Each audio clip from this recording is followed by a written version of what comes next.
Qozon сөйлей. Әдәби тапшыруыбызны башлыйбыз. Хөрмәтле радио тыңлаучылар, хәзер без сезнең игътибарга яңа радио тамаша. Күренекле казах язучысы Төлін Әбдикылының «Акылның канлы яукыры» дигән әсәре буенча эшләнгән моноспектакль тәкъдим итәбез.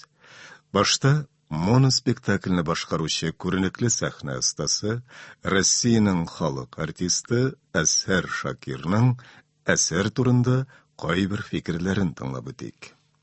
Хөрмәтле радио тыңлаучылар, мин сезгә беренче мәртәбә үзем өчен бик катлаулы әсәрне тәкъдим итәргә булдым. Ни өчен андый әсәрне укырга алындыгыз дип сорасагыз, шуны гына әйтә алам. Чөнки бу әсәрдә безне борчый торган сораулар, газаплы уйлар шундый югарлыкта күтәрелгән, аны укымау мөмкин түгел.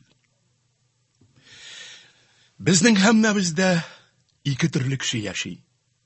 Берсе аның бөтен күңеле җаны белән ничек кенә булса да тормышны яхшы якка үзгәртергә тырыша. Аның гадислекләре белән көрәшә.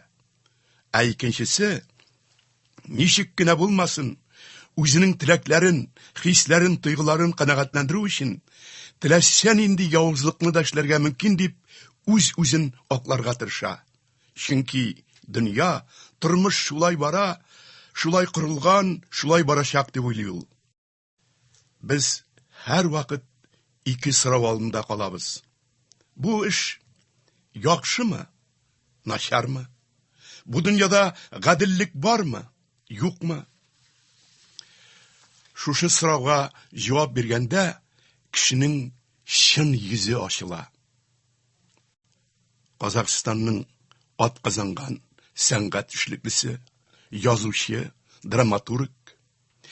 2003 елда Франц Кафка исемендәге Авропа алтын медале белән бүләкләнгән. 2013 елда Төрки дөньяның ел кешесе исеме алган. 2004 елда Казакъстан Республикасының дәүләт премиясенә лаек булган. Төлін Әбдикылының «Акылның канлы яукыры» әсәре мине тетрәндерде.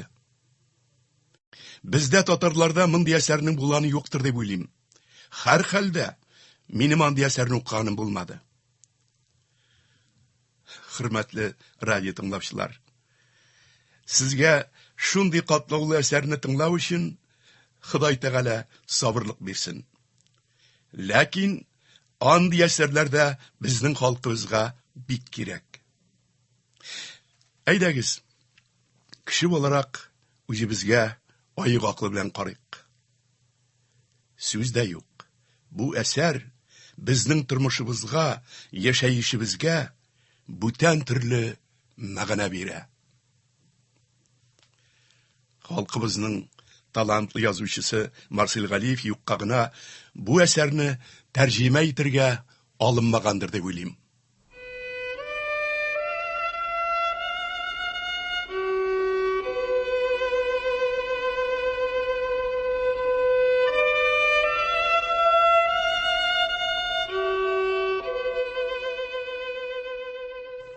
Бу көндәлекне миңа таныш табыйм бирде. Иң гаҗәбе шул, көндәлек иясе дә минем күптәнге танышым булып чыкты. Ходай рәхмәте белән яратылган бу чиксез дөньяда язмыш юллары бер кисешә икән шул. Мин ул кеше белән ваемсыз күңелле көннәр кичергән чорда бераз аралашып алган идем. Күз алдыма килә. Чыгынкы яңаклы, аксыл чырай, озын буй, арык гәүдә, килеш килбәтендә нәзберек зияллык бар иде аның. Холык-фигыль дә шундыйрак. Йомшак кына әйткән төртмә сүздән яисә шаяртудан да кызарып чыга. Шаулы табыннарда ул бер читтә сүзгә катнашмыйча утыра. Аңа бүтәннәрнең мөнәсәбәте дә сак мөгаләмәдә иде. Шәхес буларак ул мине бөтенләй кызыксындырмады. Тәрбияле, белемле икәне әллә каян күренеп тора. Менә хәзер берничә дәфтәрдән торган көндәлекне укырга алынгач, Моны язган авторны ул үзе дип, һич кенә дә күз алдыма китерә алмыйм. Менә мин хәзер укучыма бу көндәлек дәфтәрләрнең иң соңгы төп бүлеген тәкъдим итәм. Яшәүнең асыл мәгънәсен аңларга тырышкан, өмет белән икеләнү, чынлык белән ялган арасында бәргәләнгән җаннар өчен бәлкем файдасы тияр.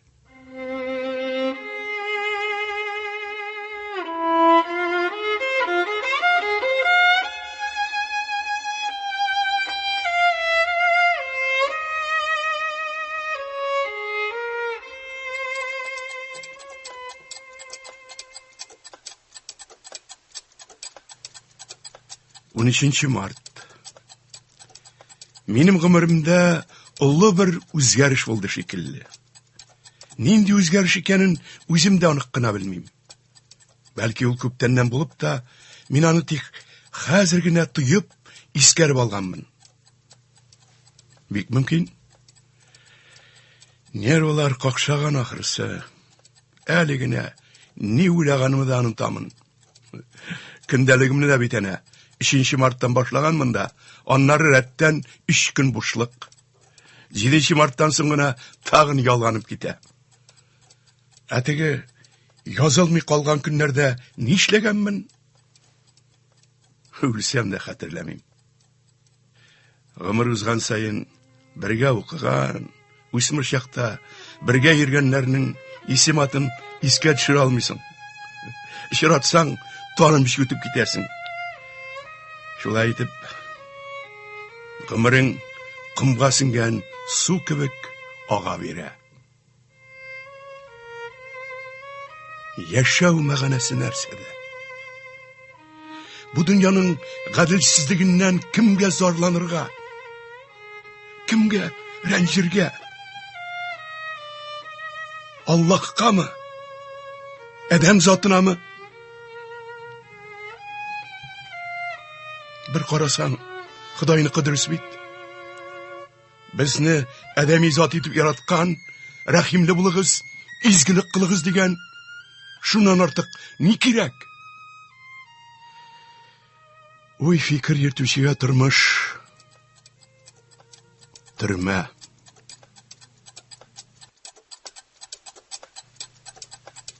15 март. 3 көннән адәм баласы тамукка да еләшә диләр. Бәлкем шулайдыр да. Тормыш авырлыкларына ярашу кытылгысыз, шунсыз ничек инде бу ят дөньяда җан асырамак кирәк. Әмма ялганга, гөнаһка, выҗдансызлыкка, әдәпсезлеккә күнегү иң хәтәре. Көннәр алаш матбугатта басылган язмаларны укыганда акка кара белән уелган. Үз әнкәсен кешеләп үтергән. Икенче берәү үз кызын кешеләп җанын кыйган. Яшь килен яңа туган сабыен чүплеккә ташлаган. Миллионер хатын үз улына кияүгә чыккан. Үтереп адәми ташлаган маньяклар, иратка өйләнгән ират, мәйет белән якынлык кылучы. Тагын шундый чиркангыч хәбәрләр төрле тарафтан агыла тора. Булар мине укшыта. Гүя исләнгән ит ашаганмын.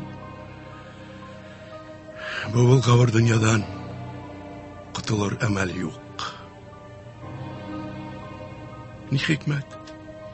Янәшәмдә күпме кешеләр берни искәрмичә битараф кына яшәп ята.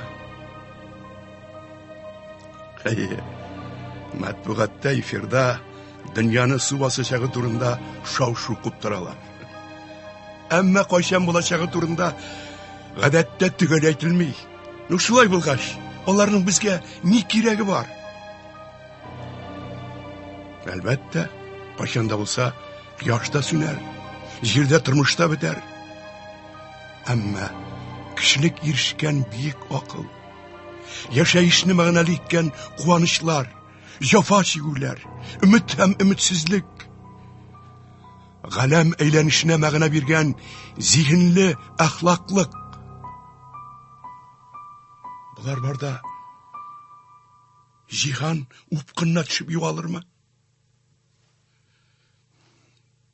Ничек килешергә мөмкин? 1000 еллар буе тамчылап тупланган шәфкатьлек, кеше хәленә керә белү, ярату, изгелек һәм үз-үзеңне аямау кебек әхлакый казанышлар бер мизгелдә җиһан караңгылыгына чумып юк булсын әле. Буларның барсында галәмнең салкын бушлыгы итәчәкме? Ләкин башыңны күпме генә ташкарсаң да, берни дә үзгәртә алмыйсың. Кешелеккә әҗәл кайчан, ни сәбәптән киләсен бер Ходай гына белә. Әгәр дә бу дөньябыз бетәргә хөкем ителгән икән, һәм бу фаҗигага күп калмаган икән, шундый итеп китәсе иде бит.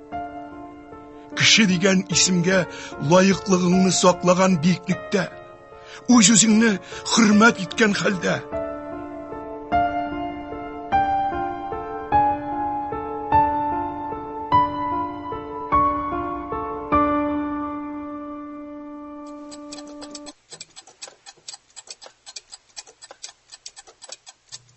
«25 март. Тәннең хасталыгы, авыруы ризыктан. Җанның хасталыгы күңелсез уйлардан диләр. Бәлки, шуның нәтиҗәседер. Менә инде мин 7нче көн психик авырулар хастаханәсендә ятам. Бер кешелек саңына палата. Өстемдә кемнәрдәндер калган иске кием.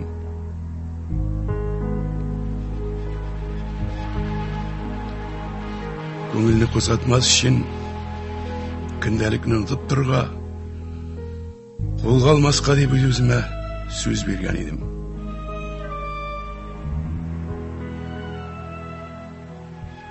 Иртән таблеткалар кабып, тун пешкесендә торган сулы стаканга үрелгәндә, кулым 4кә бүкләнгән кагазга тиеп китте. Бу мизгелне мин бер качан да онытмам. Арзанлы, саргайган кагаз. Шактый авыр танылтырган язу. Язу рәвеше таныш. Гүя ул кешене мин электән үк беләм шикелле. Кем икәнен анык кына исемә төшерә алмыйм.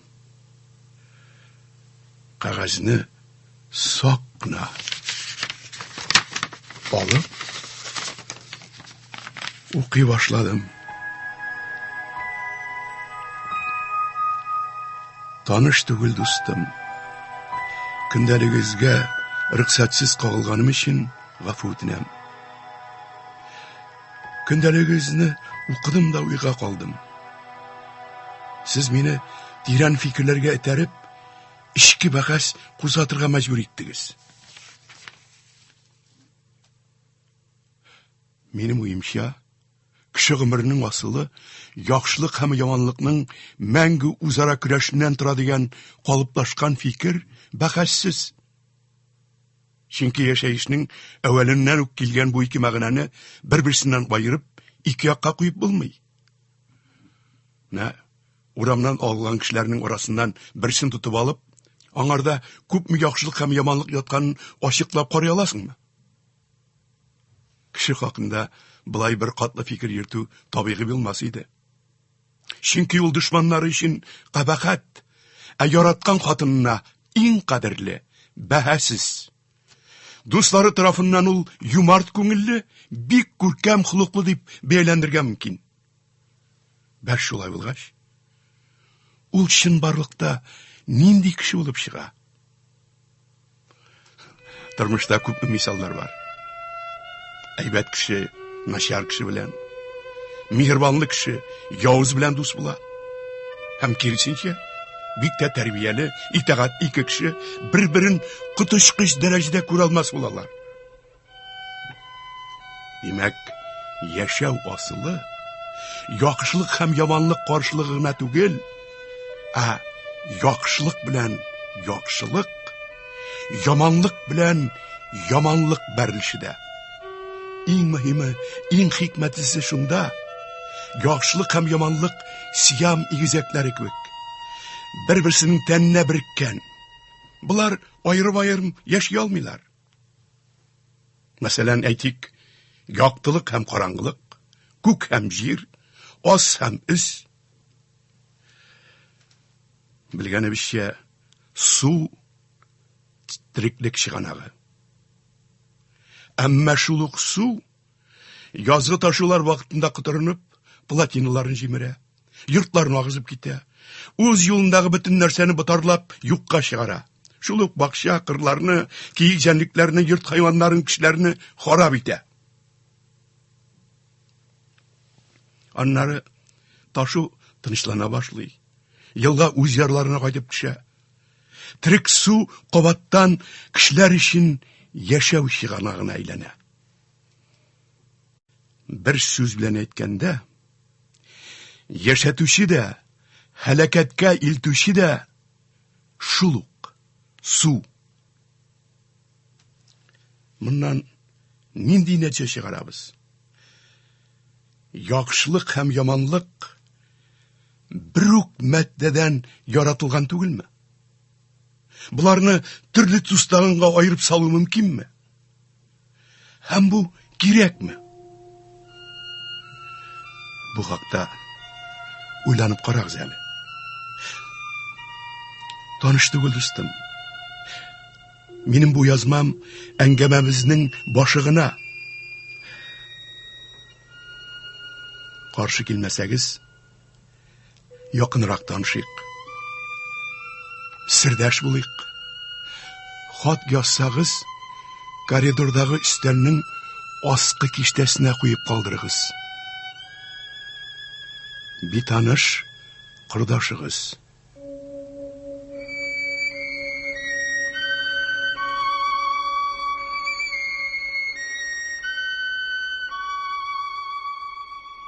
Каян килгән хат бу? Палатада ялгызмын. Кем керү мөмкин? Ни өчен мин юкта кергән? Минем арттан күзәтәләрме? Нигә минем көндәлегемне рөхсәтсез укыйлар?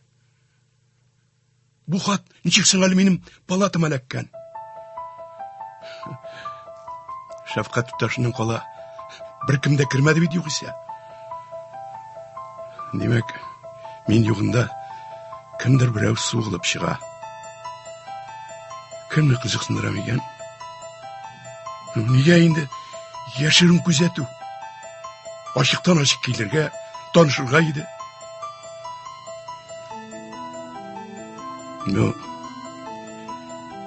Бик яшерен серле хат. Ярый. Тынычлан, сабыр бул, ныклап ойла.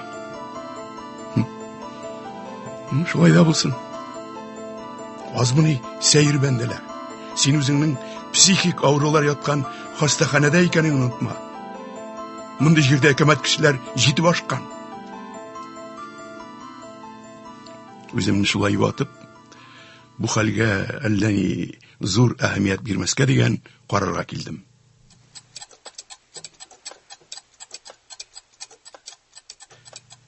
Сәгать 11-дә автотренинг сеансына бардым. Күнегүләрне моңа кадәр күзгә чалынмаган ак йөзле кыз алып барды. Күңелгә хуш килә торган. Үзе җитди, үзе елмая да кебек. Тешләре инҗе, күзләре шундый нурлы. Төбәлеп караса, син шул якты нурларында кинәнеп кыйнасың шикелле.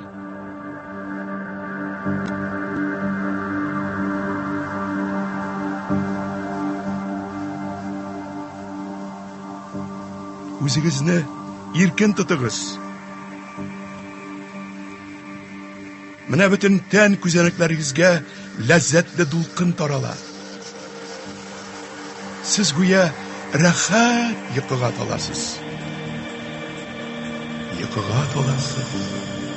Йокыга таласыз. Йокыга таласыз.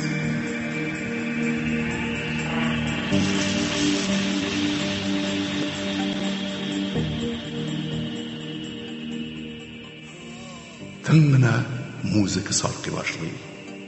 Ерактан, гүя күк катларыннан иңә-иңә кичәгә, тирбәтеп, моң агышы сине бүтән дөньяга алып китә. Менә син зәңгәр күл ярында утырасың. Баш ишеңдә аллы-гөлле төсләр белән балкып, Салават күпере дуаланган. Артта яшел үлән, чәчәкле җәйләү, җылы үлән исе борынны кытыклый. Ерактан кемдер сиңа таба килә. Сәлам биргән кебек кулын булгый. Сиңа көтелмәгән бәхет алып килүче зат утыру якыная.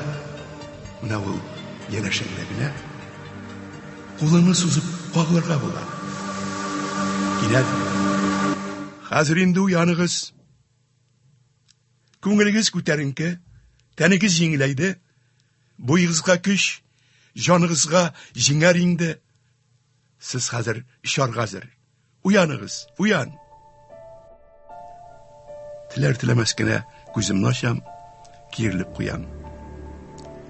Каршымда психотерапевт кыз тора. Сабыйга төбәлгән кебек күзләре самими елмая.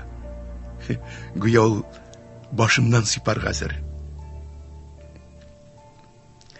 Сагайып кына як-ягыма күз төшергәч, тынычландым. Күңелем урынына төшеп утырды. Кәнәфидән тордым да палатама киттем.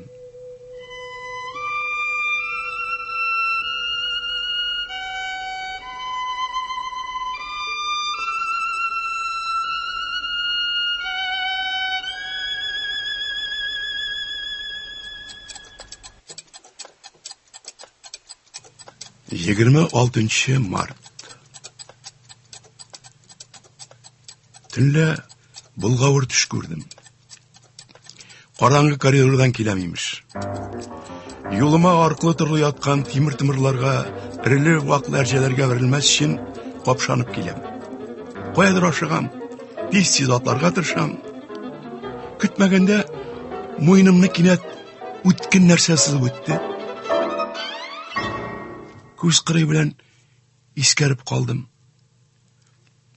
Сабына кадәр стенага батып кергән хәнҗәр имеш. Бернинди авыртуда сизмим үзем. Башкына як-якка чайкала башлады. Ике куллап башыма тотындым. Муеным тулсынча диярлек киселеп чыкканда, башым исә тиригә генә эләгеп тора икән.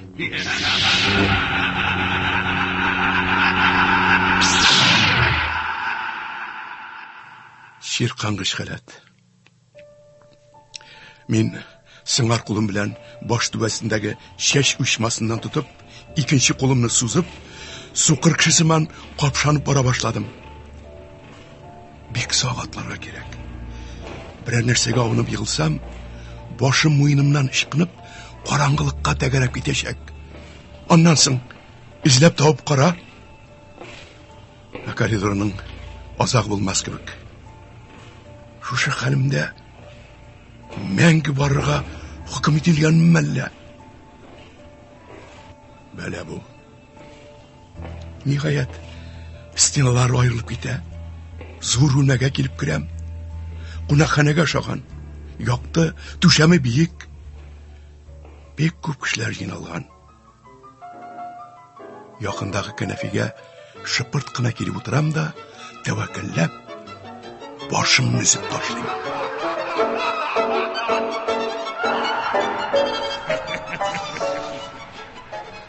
Янымнан үтүчеләр минем тарафка сәерсенеп карап китәләр. Мине кыргый бер тартыну билеп ала. Иелеп, ниндер газеты кисәге тауып алам да, баш турсын каплыйм. Ятын кая куярсың? Ничек котылырга моннан? Кая яшерергә башсыз башымны? Мин каядыр ашыгайдым бит. Хәзер нишләргә? Башсыз килеш. Шак кына күтәреп, газета шитеннән күз салсам, күрәм, баш шул ук урында ята. Тизрәк котыласы иде бит аннан. Үз-үземне бимазалап утырам, уянганчы шулай. Күпмедер вакыт күзне ачырга куркып ятам. Йөрәк кытырып кага. Бираздан зихенем ачыла төшә. Аптырыйм. Муенымнан изелеп, бер читтә аткан башымны ничек күрдем икән соң мин? Шул мәлдә ниләрдер уйладым да бит әле. Ничек күрдем? Нинди баш белән уйладым? Менә кәмәт. Барсы да шул кадәр ачык, өндәгечә күренде ки, һәр тойгы истә калган.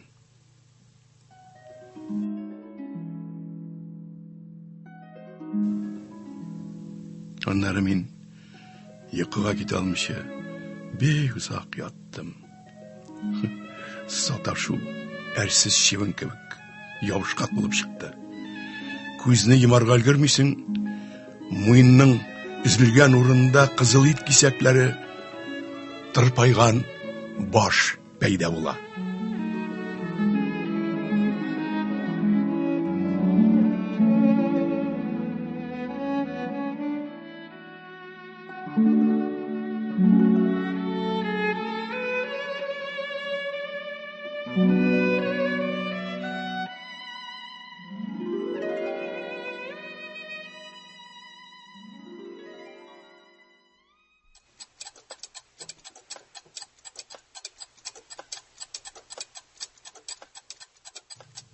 Егерме 7 март. Хәзер исә минем кичектергесез бурычым сәер хат язган шәхесне изләп табу. Мин хастаханә ишек алдына чыраган һәр кешедән шикләнеп, шушы түгел микән дип икеләнеп, күз уңыннан үткәрәм. Күзенә туры карау белән мин ул бәндәне танып алачакмын. Хастаханә ишек алдында йөргәндә мин шуңа игътибар иттем. Җүрәләр арасында әллә нинди типлар бар икән бит. Элек алар барсы да бер төсле елайды миңа. Менә бу сирәк чәчле җирән адәм. Танышканда үзенең кемлеген исемен әйтмәс борын җиңемнән тотып алды да әллә нинди батырлыклар кылган бабаларын, туган тумачаларын санарга кириште. Сили дә сили, туктатам димә. Шигырымнан чыгара язды. Әнә теге бреш башлы Юанай. Мине куркытырга теләгән кебек, маңгай астыннан сизеп карады да: "Эй, туган, син беләсеңме соң минем кем икәнемне? Белмисең? Бу илдә мине белмәгән кызак юк. Каян килеп чыктың син мондый бәндә, а?" Тагын бер әкәмәт кеше бар. Ансының язмышы катлаулырак. Заманында ул үзен Исус Христос дип, күк катларыннан җиргә тәртип ураштырга төштем дип аңлатып йөргән. Шуның өчен аны яман кешеләр менә моңа хастаханәгә илтеп тыгалар. Бер көнне төшке аш алдыннан ишек алдында тәпәләшеп алдылар. Биниһая таза гәүдәле, сакал-мыеклы адәм озын чәчле егеткә кинәт ташланды да бер пытлы гырчаклы йодрыклары белән дөмбәсли дә башлады. Көч хәл белән айгырлар үзләрен. Бу кыйнашуның сәбәбен төрлечә аңлаттылар. Шәфкать туташының әйтүенә караганда, булайрак. Ишек алдынан үтеп барганда, баш табиб туктап, озын чәчле егет белән кул биреп күрешкән имеш. Моны күреп, сакал ачуыннан шартлы язган. Баш табибның киткәнен генә көткән дә, яман кычкырып, озын чәчле егеткә ташланган. Нишләп синең белән күреште? Ә миңа кул бирмәде. Мондый хәлләрне көн аралаш күреп карак булганнан соң уйлап куясың. Дивар артындагы дөнья безнең психушкадан ни белән аерылып торасың әле? Ихтимал, бер ни белән дә. Ике якта да шул ук. Шөһрәт ярату, тәкәбберлек, көнчелек, юл куйма сыйфатлары.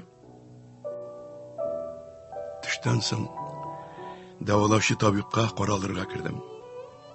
Кичкенә буйлы, күзлекле адәм урындыкка кагылган кадак кебек шундый тиз утыра. Сорауларында төгәл бирә. Үз эшен яхшы белгәне сизелеп тора. Кан басымын үлчәде, йөрәкне, үпкәне тыңлап карады. Аннан соң тормыш хәлләренә күчтек.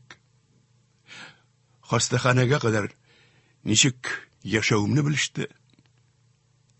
Шуннан инде медицина темасына күчтек. Психопатология буенча тулы бер нытык укыды. Шәхеснең 2000-га аерылу хакында аерым тукталып, мисал китерде. Әйтик, яши шундый ир. Гаиләсендә менә дигән. Эшендә дә яраталар үзен. Бу көндезен шулай. Кояш баткач, төн уртасы авышкач, ул котышкыч маньякка әверелә. Хатын-кызларны кичләү, җан кыю аңа берни тормый. Менә тагын бер мисал. Шундый хөрмәт казанган бер ишүче бар иде. Ул ничә ел буена кичкенә кызчыкларын хәйләлеп алып китеп, көчләгәндә буып үтерә барган. Ниһаять, шираттагы җинаятын кылганда эләктергәннәр үзен. Кем уйлаган? Затлы эш кешесе, экипаж командиры шундый мәкерле, кабахат тормыш алып барыр, котышкыч җинаятлар кылыр дип. Мондый мисалларны күпләп китерергә була. Димәк, шәхеснең икенче мине барлыкка килүе акыл галәмендә тирән патологик үзгәрешләр башланганлыгы турында искәртә. Әйтик, 6 бармаклы бала туды ди. Бу патология. Инде мөхәббәтенә, кан кардәшенә, дустына хыянат итүне патология дип санамыйлар бит. Димәк, без мондый мәгънәсезлеккә күнеккәнбез. Бүгенге җәмгыятьтә әхлак торышы, шиктән ашып үз-үзеңне ярату, хайвани явызлык, шайтани көнчелек, каты бәгырьлек, үзләрен өстен көчкә ясанаганнарның шапырнуы, тәкәббер мактанчыклыгы, булар патология түгелмени? Үзенең җитешсезлекләреннән арынырга теләгән берәр кешене бүген көндә чират аласыңмы? Менә урамда туктап, 100 бәндәне сөйләштереп кара. Һәрберсе үзен фәрештәгә тиң итеп күрсәтәчәк. Һәммәсе дә әйтәчәк. Имеш аларны кыерсыталар, алдыйлар, яисә рәхимсез эзәрлеклиләр. Эзәрлекләүчеләре кем соң? Кайдалар?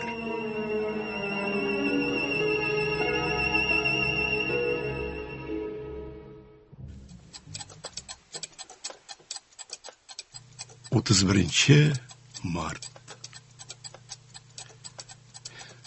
Бүген тагын хат алдым. Коридордагы өстәл тартмасын ачып карамаска ант иткән идем югыйсә. Кулымны тыгып караудан тыелып кала алмадым. Дөресен әйткәндә, бу хатлардан куркам мин. Азагы үлем белән бетмәгәй. Менә хәзер тузак каләккән җәнлек сыман изелеп басып торам. Кулымда хат.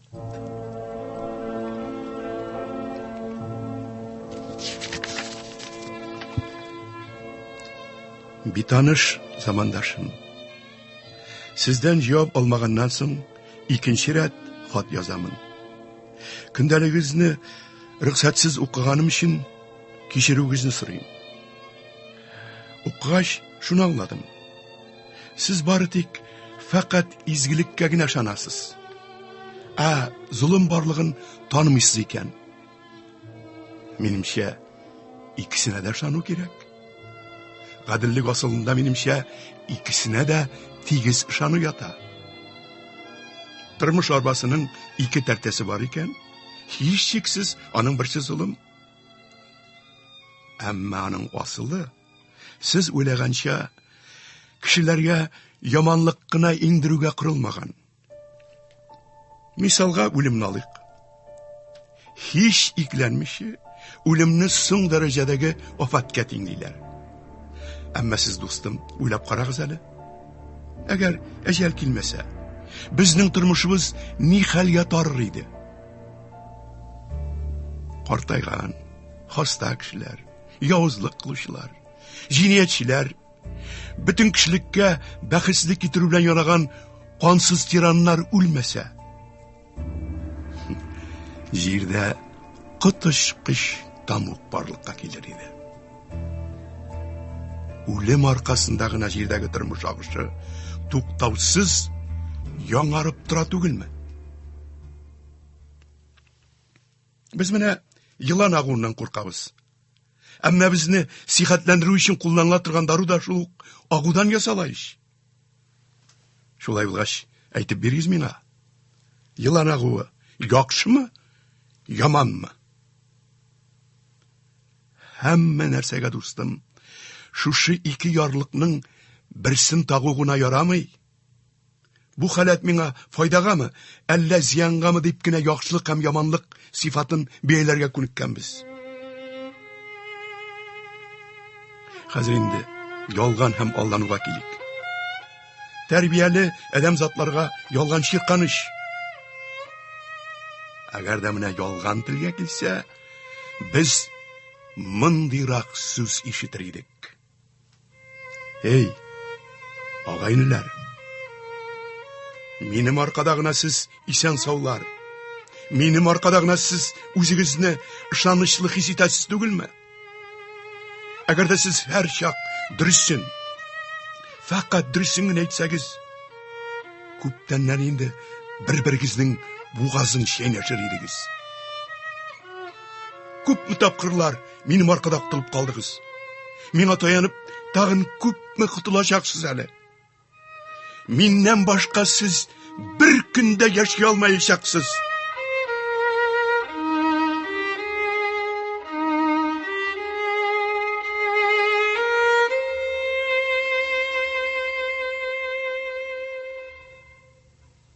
Менә шулай, битанышым. Бер танышым сөйләгән кичкенә генә вакыйгага сезнең өчен махсус тукталасым килә. Зиялы кавыннан чыккан бер ханым иренә мөгез куйган. Кирәк бит мискенем венерик авыру эләктергән. Бу хәлнең вакытларына кирип тормыйк. Ир белән хатын арасындагы хыянат күренешләре безнең заманда гадәти хәлгә әверелеп бара. Шунсы гыйбрәтле. Хыянатчыл ханым бу хәлне бик гади генә яшереп калдырса, яшерен генә дәвалану курсы алса, авыруның изе дә калмас. Вакыйга шуның белән онтылыр иде.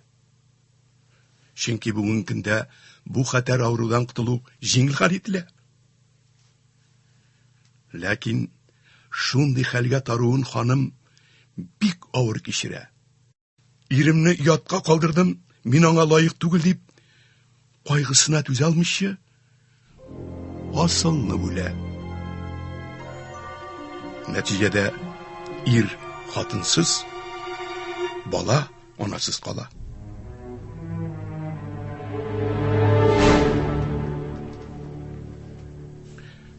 Моның белән ни әйтергә телимме?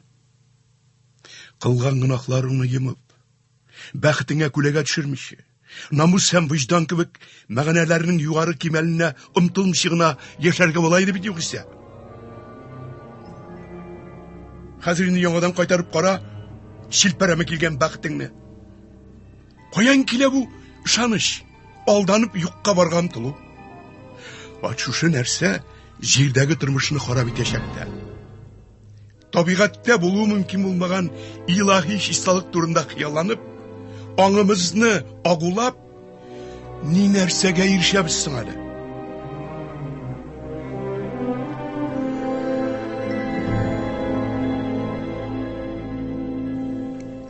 Менә шундый вакыйга, битаныш дустым. Сезгә ошыймы бу? Бәхеткә ирешү өчен адәмзатка иңлек үз өчен үзенең кем, нәрсә икәнен аныклау фарыз. Ничек кенә уңайсыз булмасын, ул үзенең әүлия түгеллеген, туганда ук хасиятенә бозыклык орлыклары салынганын, гадәти кеше икәнен танырга тиеш. Моңа күндәм ирешми торып, бер кем дә җан газабыннан мәңге котыла алмый. Сезгә, дустым, рухи чисталык, гөнаһсыз сафлыкка омтылу хурафатларыннан азат булу кирәк. Минем фикерләремә кулак салырсыз дип ышанам.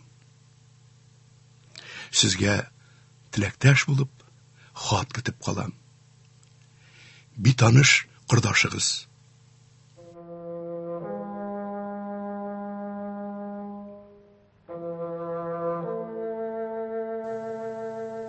Хатның соңгы юлларын укыганда кулым дерелди башлады. Сабыр, сабыр дип үз-үземне тынычландырырга тырыштым. Кемдер минем җаныма үтеп керергә тели. Ни тели ул? Мине мәзәк хәлгә калдырып, мыскылларга телиме? Әллә башка бер сире бармы? Күпмедер вакыттан соң мин тәмам тынычландым. Чөнки хатта китерелгән мисалларның күбесе дөрестлектән ерак түгел иде. Ләкин бу хакыйкать түгел. Хаклык битлеге кигән чипчи ялган. Иң хәтәр куркынычы шунда, үзен дөрестлек яклы, үтә гадел итеп күрсәтүчедән дә азау ярган кабахәт кеше юк. Андыйны җиңә алмыйсың. Әлбәттә, һәммә кешенең хасиятендә яхшылык та, яманлык та ятуын мин беләм. Ләкин бит әле бу яхшылык һәм яманлыкның аерылгысыз бөтенлеген исфатлый дигән сүз түгел. Яхшылык белән яманлыкны ничек кенә булгатма, алар бер бөтен булып кушыла алмый. Без әйтәбез бит, матур, әмма ахмак адәм, матур, әмма җилбәзәк хатын, матур, әмма ялган сүз. Ялган сүз, ялган фикер, җиңел акыллы юлбашчы кебек күп инсаннарны адаштырып йөри.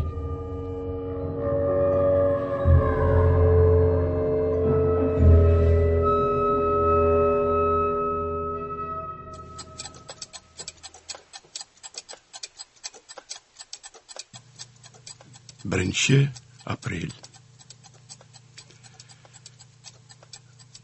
Минем бу битаныш кырдашым үтә мәкерле адәм булып чыкты. Кармакка эләктерде дә, ычкындырмый гына. Минем хат укып ятканымда ниндер ярыктан карап торадыр шикелле. Әллә инде минем уйларымны да алдан ук белеп тора. Мин бу хакта көнне-төн уйланам. Үткән төндә аны төшемдә күрдем. Өстендә минем кебек хастахана халаты, чүәкләре дә охшаш. Мен аркасын куйган. Менә очраштык, гойди. Әйе, очраштык дим, аны үртәгәндәй. Чырайын һич күрә алмыйм. Стенага карап тора. Бер дә гаҗәпләнмәгән сыман көтәм. Борылырга көтәм. Борылып карарга тиештер бит инде ул. Әмма ул селкенми дә. Балбал шикелле катып тора. Җитте. Күпме качыш уйнарга була дип, сабырлыгымны җиңеп, иңеннән тотып, борырга дип кулымны сузсам, я Худа, кулым тора таш. Бар кешемне куеп, кыймшатмак булам. Күпме талпынсам да булдыра алмыйм. Кулым гүя үземнеке түгел. Әллә инде авырлык. Күкрәгемне кыса. Тыным бетә башлады. Ыңгырашып уянып киттем. Бастырылып ятам икән. Бөтен тәнем мамма су. Теге тешне кайтарырга, битанышымның йөз чалымын истә калдырга теләп, күземне йомып ятам. Әмма юкка. Теш бүтән кабатланмады. Кабатланса,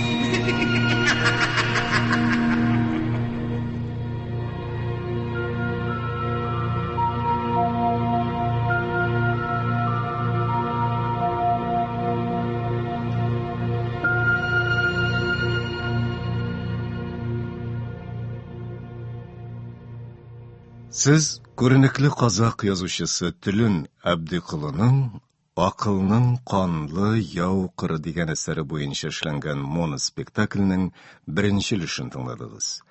Аны күренекле сәхнә остасы, Россиянең халык артисты Әсәр Шакир башкарды. Радиотамашаның режиссеры Рамил Хидиятуллин, мөхәррире Рөстәм Акъегет. Аның икенче өлеше иртәгә дүшәмбе көн 10 сәгать 10 минутта яңгыраячак. Әдәби тапшыруыбыз әлегә шушының белән тәмам. Хөрмәтле радио тыңлаучылар, әдәби тапшыруыбызны башлыйбыз. Хәзер без сезнең игътибарга күренекле казах язучысы Төлін Әбдиколының «Акылның канлы яу кыры» дигән әсәре буенча эшләнгән яңа моноспектакльнең икенче өлешен тәкъдим итәбез. Башта моноспектакльне башкаручы күренекле сәхнә остасы, Россиянең халык артисты Әсәр Шакирның әсәр турында кайбер фикерләрен дә тыңлап үтик. Хөрмәтле радио тыңлаучылар, мин сезгә беренче мәртәбә үзем өчен бик катлаулы әсәрне тәкъдим итәргә булдым. Ни өчен андый әсәрне укырга алындыгыз дип сорасагыз, шуны гына әйтә алам. Чөнки бу әсәрдә безне борчый торган сораулар, газаплы уйлар шундый югарлыкта күтәрелгән, аны укымау мөмкин түгел. Безнең һәммәбездә ике төрле кеше яши. Берсе аның бөтен күңеле җаны белән ничек кенә булса да тормышны яхшы якка үзгәртергә тырыша. Аның гадисезлекләре белән көрәшә. Ә икенчесе, ничек кенә булмасын, үзенең теләкләрен, хисләрен, тойгыларын канәгатьләндерү өчен теләсә нинди явызлыкны да эшләргә мөмкин дип үз-үзен акларга тырыша. Чөнки дөнья, тормыш шулай бара, шулай корылган, шулай барачак дип уйлый ул. Без һәр вакыт ике сорау алдында калабыз. Бу эш яхшымы, начармы? Бу дөньяда гаделлек бармы, юкмы? Шушы сорауга җавап биргәндә, кешенең чын йөзе ачыла. Казакъстанның атказанган сәнгать эшлеклесе, язучы, драматург. 2003 елда Франц Кафка исемендәге Авропа алтын медале белән бүләкләнгән. 2013 елда Төрки дөньяның ел кешесе исеме алган. 2004 елда Казакъстан Республикасының дәүләт премиясенә лаек булган. Төлен Әбдикулының Акылның канлы яукыры әсәре мине тетрәндерде. Бездә татарларда мондый әсәрнең булганы юктыр дип уйлыйм. Һәр хәлдә минем мондый әсәрне укыганым булмады. Хөрмәтле радио тыңлаучылар, сезгә шундый катлаулы әсәрне тыңлау өчен Ходай Тәгалә сабырлык бирсен. Ләкин андый әсәрләрдә безнең халкыбызга бик кирәк. Әйдәгез, кеше буларак үзебезгә аяк акыл белән карыйк. Сүз дә юк. Бу әсәр безнең тормышыбызга, яшәешебезгә бүтән төрле мәгънә бирә. Халкыбызның талантлы язучысы Марсель Галиев юкка гына бу әсәрне тәрҗемә итәргә алынмагандыр дип уйлыйм.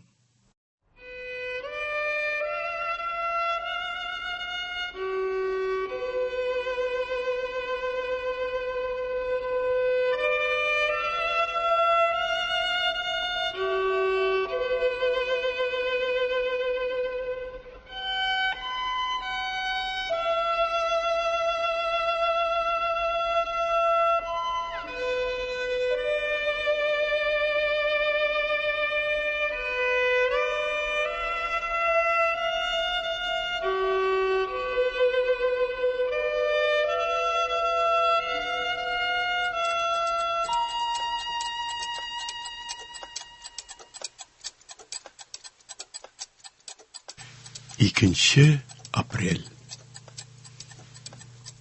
Ни кылырга? Уйлар бергәләнә. Төннәрен йоклый алмый мазаланам.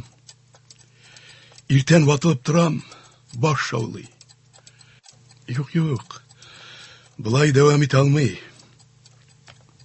Ахырда түзмәдем. Мин аңа хат язарга булдым. Битаныш кырдашым, дип, үзе кебек башладым мин хатымны. Тиз генә җавап кайтармаганыма кичерүгезне сорыйм. Сез кузгаткан кайбер мәсьәләләр миңа күптән билгеле. Һәм аларга җавапны үзем өчен күптән инде тапкан идем. Шулай булгач, сезнең белән бәхәскә керүнең минем өчен мәгънәсе юк дип санадым. Җитмәсә сезнең уй сөришегез минеке белән чагыша кебек. Әмма тора-бара мин алай түгеллеген аңлый башладым. Тормыш көрәштән тора. Бу аксиома. Менә сез икебез арасында бергә бер акыл сугышы илан иттегез. Мин кабул итәргә мәҗбүр булдым. Хәзер инде төп мәсьәләгә күчик. Сез мине яхшылыкка ышануым кебек үк зулымлыкка да ышанырга чакырасыз. Эш шунда ки, хөрмәтлем, мин чынлап та кешедә яманлыкны таныйм. Әмма мин яхшылыкка инанам. Изгелеккә ышанмаган кеше һич кайчан яхшылык кыла алмый. Яхшылыкны яманлыктан айыра белү инсанның асыл сыйфаты. Кешелек кануннары шуннан барлыкка килмәгәнме? Моның өчен без Аллаһка рәхмәтле булырга тиеш. Үлем турында фикерегезне зур яңалык дип әйтә алмас идем. Әгәр инде сүз Ходай ихтияры белән гомер соңына җитеп, үзеннән соң киләсе буынга урын биреп, табигый үлү хакында барса, бер хәл. Чөнки без мондый әҗәлне хак дип кабул итәргә күнеккәнбез. Бүтәнчә үлемдә була бит. Гаделсез үлемнәр. Менә гаделсез үлемнәр сезнең үлем турындагы тәгълиматыгызга туры килеп бетми.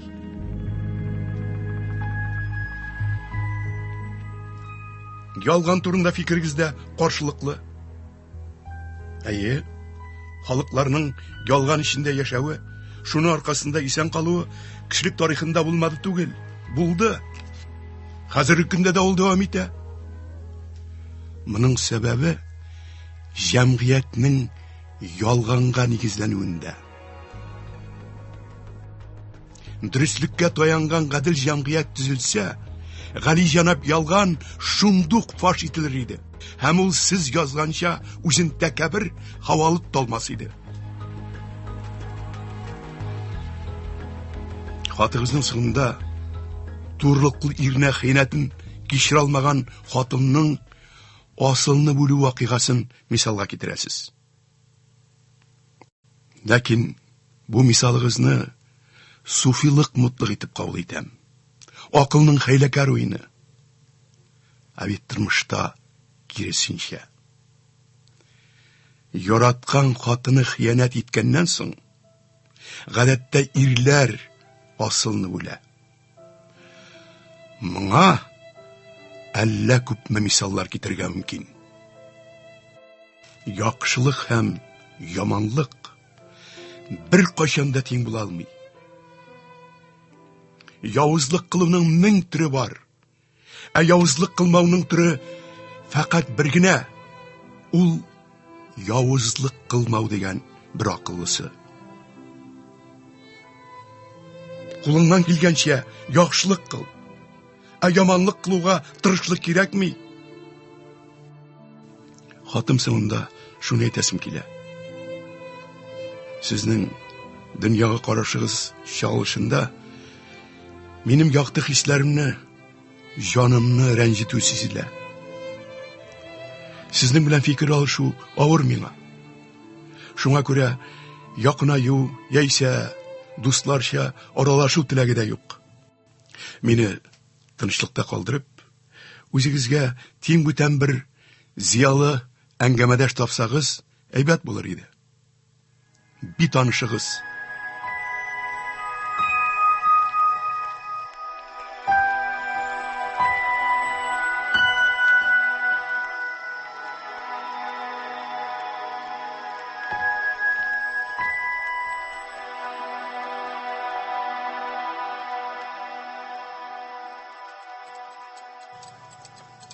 Üçüncü April. Bir tanış kurdaşın күңелгә былай ук тирән кадаласын башыма да китермәгән идем. Гашык булгандай, төнендә, көнендә уйдан чыкмый. Тәүлекләр буе аның барлыгын бөтен тән күзәнәкләре белән сизәм. Кайчакларда янәшәдә генә йөрәк тибешен ишетәм. Сулыш алуын тоям кебек. Һәр төнне мин йокысызлыктан интегеп, борсаланып чыгам да, таңда кыйналып, аякка басам. Үткән төндә коридорда аяк тавышлары ишетелде. Нигәдер үтеп китмәде. Минем палата ишеге турына җиткәч, туктады да шактый озак таптанып торды. Мин ятагымнан турып, ишекне сагайып кына ачтым. Карыйм, беркем юк. Шул мәлдә аяк тавышлары урам як тәрәзә артыннан килә башлады. Тәрәзәгә килдем. Карыйм, тышкы якта беркем дә юк. Борылып китүем була, аяк тавышлары яңадан кабатлана. Ярым караңгы коридорда bir ялгызым чарасыз калып басып торам. Ишетәмме аяк тавышын? белмимме? Тереме мин, әллә үлеме? Кайнар күкрәгем эчендә яшәүне раслап, басын кыйрагым тибә. Палатыма кайтып, йончыган гәүдәмне ятакка салам. Калгып кына китәм. Теге аяк тавышы тагын шым гына якыная башлый да, дерт итеп уянам.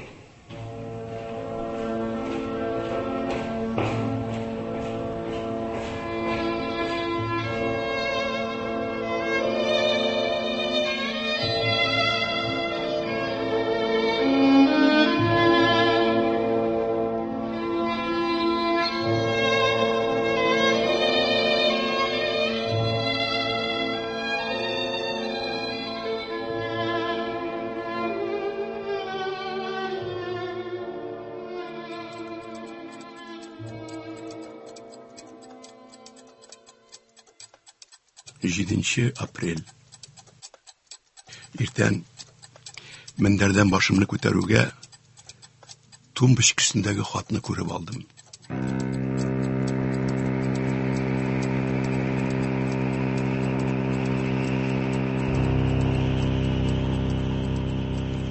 Йөрәк чәнчеп куйды. Курку хисе тәнемне сызып узды. Куркудан тыш тагын ни язган икән дигән кызыксыну белән ашыга-ашыга хатны ачтым. Таныш язу рәвеше. Кадерле битанышым, җавап язганыгыз өчен рәхмәт. Барсы да мин көткәнчә булды. Сез күптән инде калыплашкан, тутырыклы карашта икәнсез. Килешәсез дип уйлыйм. Мәңгеләшкән кануннар, дәлилләрне үзгәртү сезнең өчен кирәк түгел икән. Яңалыкка омтылуның да хаҗәте юк. Әмма сез үсеш прогрессның яңалыкка омтылудан туганын инкар итә алмыйсыздыр ич. Безнең цивилизациянең үсеш тарихын акыл белән кочаклап карасаң, кешелек берәр кайчан бәхеткә ирешә алдым икән дигән нәтиҗәгә киләсең. Бу тарихның төп күрсәткечләре нәрсәдән тора? Туктаусыз кан кыюлы сугышлар, ачлык, афат, үләт чире, изелү. Буларга тагын бүгенге заманда техник үсешеннән килгән фаҗигалар. Но ярый, гомумиләштерүдән читкә китеп, аерым кеше язмышына тукталыйк әле. Үзебезне алыйк. Бәхетлеме без? Шәхсән үзем хакында кистереп әйтә алмыйм. Тирә-юньдә зулым, җәбер, күпме гаделсезлекләр эшләнә. Шуларга каршы тора алмау белән бәхетле була аламмы? Уйлап карыйк әле. Ничә гасыр буена инде яхшылык һәм гаделлеккә ышанабыз. Сукыр кулына ниләгә шуңа ябышады бит. Бәлки бездә сукырлар хәлендәдер. Рухи сукырлар. Утка да табындык, суга да табындык. Табынмаган затыбыз калмады. Кешелек нинди генә аллаларга, пигамбәрләргә табынмады. Барсына да ышандык. Шуннан бичара тормышыбыз үзгәрдеме? Изгелек җиңеп чыгачак, ышаныгыз дип чакыра безне гуманистлар. Ничә гасыр буена алар безне алдап киләләр. Әмма ул җиңү һаман күренми. Кайчан, кайсы гасырда яхшылык җиңеп чыгуын тантана итәчәк? Моңа инану бармы? Юк. Димәк, бер кайчанда.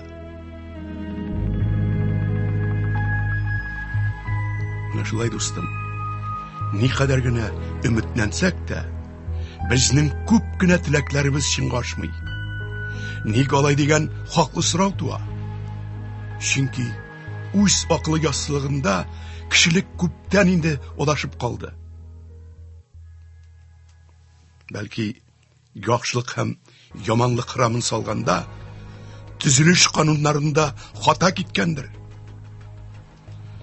Хәзер инде бер генә юл кала. Бөтен искене җир йөзеннән кагып төшергә дә, өр-яңадан кишилеклек, намус, гаделлек хакындагы яңа карашларны ак биттән төшәргә кирәк. Күнегелгән иске кагыйдәләр, тузган уй-фикерләребез аша без чын хакыйкать йөзенә карый алмыйбыз. Заманында күпме тарихи исемнәр каһәрләнде, утта яндырылды, дарга асылды, хурлыкка калдырылды, иленнән кулды. Соңыннан инде кайсыларын биек дип таныдылар, кайберләр хәтта пигамбәр дип игълан ителде. Булар бар да иске карашлар әсирлегеннән вакытында чыга алмаудан. Безгә рухи ирек кирәк. Аны туктатыр чара булырга тиеш түгел. Фақат шиксез рухи азатлык кына кешегә бәхет китергә сәләтле. Хөрмәт белән битаныш кырдашың.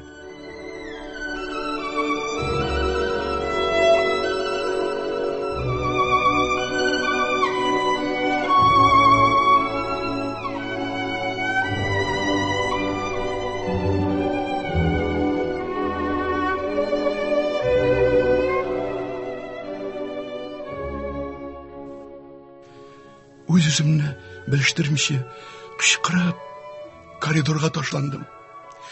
Күпме түзәргә була? Кем кертты палатага? Кемнең хакы бар? Йөгереп, шәфкать туташы килеп җитте. Ни карыйсыз? Ни өчен куйганнар сезне монда? Кем ул? Нигә дип чит кешене минем палатама кертәсез? Шәфкать туташы мине тынычландырырга кереште. Ни булды? Менә сезгә тагын нинди дәлил кирәк дип, аның борын төбендә хатны туктаусыз җилпим. Ахырда шәфкать туташы төшенде бугай. Мин барда бүлмәгезгә беркем дә кермәде. Менә бу каян килгән? Сезгә тынычланырга кирәк. Biraz ятып торыгыз. Соңыннан ачыкларбыз. Бүген һава суларга чыкмасагыз да була. Кичкырын борчу сизсәгез, кизү табибны чакыртып, укол кадатыгыз. Килештекме? Сез мине гафу итегез инде. Ачуым чыкты да, кычкырып ташладым сезгә. Шаныгыз. Барсы да өнемдә. Мин саташмыйм. Соңгырада билгесез берәүдән хат алам. Ул минем белән качышлы уйный. Хатны ташлап китә, ә үзе күренми. Менә бусы чираттагы хаты. Менә шул мине шигырымдан чыгара. Хатны кайчанрак таптыгыз? Менә хәзер генә?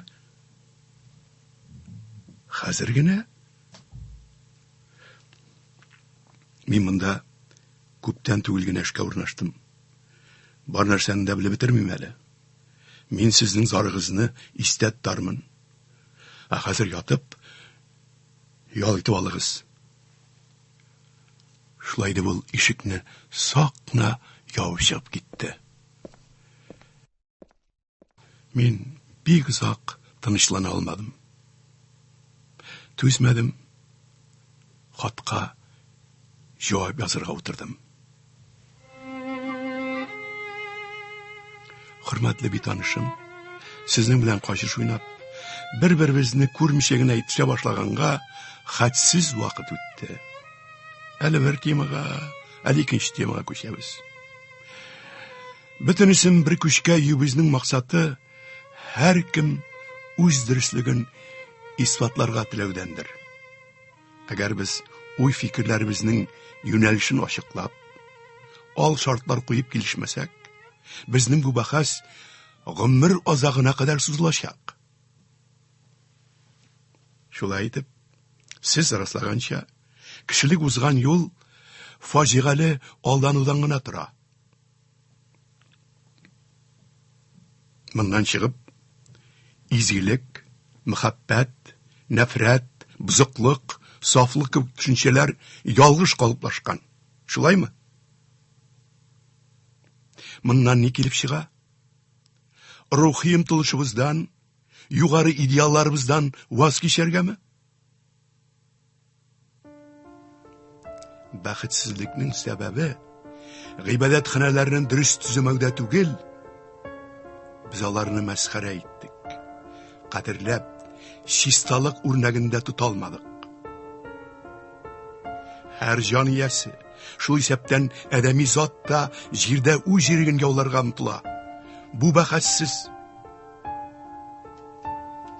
Сезнеңчә азатлык ул бөтен чикләүләрдән арыну. Ни кылсаң да ирек.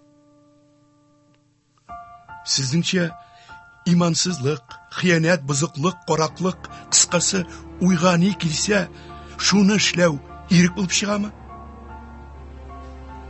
Шундый әйтем бар бит. Этнең иясе булса, бүренең тәңресе була дип.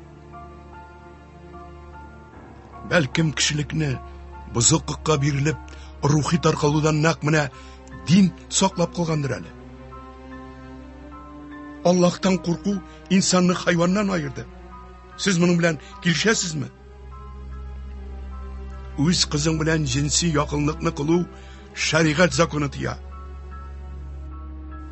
Бүгенге көндә түбән җанлылык, хайвани теләкләр, ятсызлык, инсафсызлык, каты бәгырьлек, рәхимсезлек кебек шушы явыз рух чируе иреккә бәреп чыгарга тора. Урамнан барган чибәр ханымга кызыгып күз саласың. Табигый, адәми зат фәрештә түгел. Әмма сабырлык сакла. Ул бәлки синең кебек үк инсафлы ирнең сөекле ярыдыр. Синең балаң кебек үк бер сабыйның кадерле әнкәседер. Хатын кызны шундый итеп күз аллаганда азгын теләк уянырга мөмкинме? Менә шул мизгелдә син ихтияр күрсәтеп, үз-үзеңә тукта дип әмер биргә тиешсең. Әгәр кырын адымыңнан вакытында тыела алмыйсың икән, син хайвани теләгең кылына әверләсең. Синең патшалардан аермаң нидә дип сорагач, бик Сократ, алар үз теләк хисләренең кулы, ә мин үз теләк хисләремнең хакиме ди. Тормыш мәгънәсе иштәлеге гади хакыйкатьтән тора. Әйтик, тәмәке тартуның сәламәтлеккә зыяны хакында кем генә белми. Бер уйласаң, мәсьәлә бит бик гади. Тарту зарарлы, куркыныч нәрсә булгач, тартма, ташла тәмәкеңне. Юк бит. Адәмнең ихтияр кеше җитми. Ирек ул инсанның калбендә, зиһенендә. Ирек ул вөҗданның сафлыгы дигән бер акыл иясе. Шәп әйткән бит.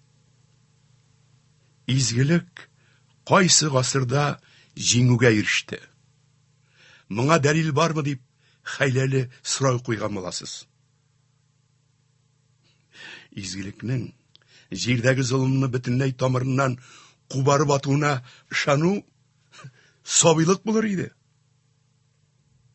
Гайса пәйгамбәрнең дошманнары тарафыннан рәхимсез үтерелүе актыкта кешелек өчен бик җиңү булып чыкты түгелме соң? Ясындагы балаларын коткарырга тырышып, тургайның зәһәр йылан авызына үзе атылып кирүеннән дә бик каһарманлык бармы? Кышчыкның үлеме улы җиңү түгелмени? Сокланырга лаек җиңү. Мәсәлән, үз җитешсезлегеңне, үз хаталарыңны танып фаш ит алу, үзеңә карата катгый таләпчәнлек күрсәтү. Иң мөһиме үзеңне үзең җиңә белү. Батырлык түгелмени? Яшәү бик омтылышка корылган.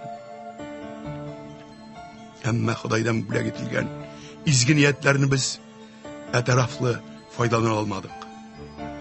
Хаталарыбызның сәбәпләрен ачыклый сурында шарасыз гынахка батып, тутырыксызлык, җигәрсезлек күрсәтеп, без инде кешелек тудырган рухи кыйммәтләрне юк итәргә тотындык. Кешеләрнең яшәү канунын кешеләр үзләре төзи. Аны үтәүдә үзләреннән тора. Тормыш рәхәтлекләреннән баш тарту, рухи чистарыну, идеал мәхәббәт хакына, Тәңре хакына үз-үзеңне корбан итү кебек әхлак нормалары гамәлгә кергәнме? Юк, әлбәттә. Әгәр дә без табигатьнең язылмаган кануннары кешеләрнекеннән үстенрәк тә, чынрак та дип расласак, димәк без әхлак кагыйдәләрен инкар итеп, хайван дәрәҗәсенә төшеп, бүтән кылган әшәкелекләрне акларга тырышачакбыз. Шулай итеп, яңа тәртип урнаштырабыз. Начарлык әйбәтлеккә үрелә. Ягъни кеше түрдә хөкем ителми. Табигатьтә шулай булган, шулай була, шулай булачак дигән гадәти хәлгә үреләчәк. Алда шикләнмәгән ирек. Ни кылсаң да үз ихтиярыңда. Телисең, азынлык кыл, намусыңны сат, изге төшенчәләрне мәсхәрә ит, карак бул. Табигать кануны шундый. Нинди рәхәт.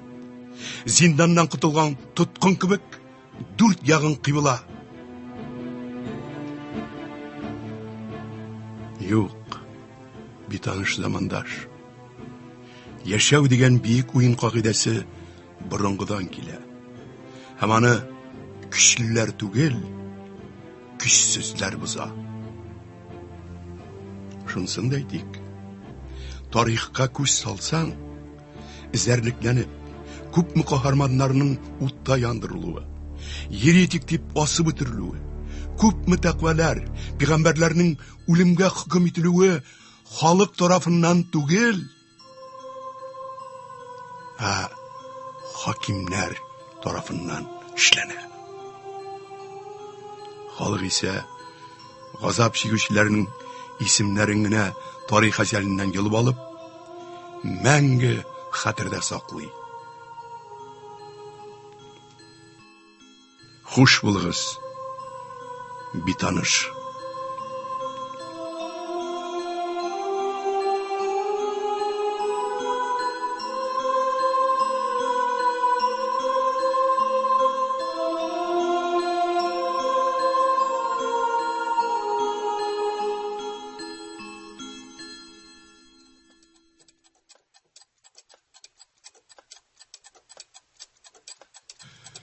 Сигезенче апрель.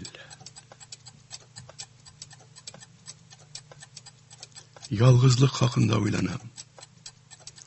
Һәр төрле кыенлыкка, хыянат, зулым җәза кебек мең бәлагә түзеп буладыр шикелле. Әмма иң кыены ялгызлыкка түзү.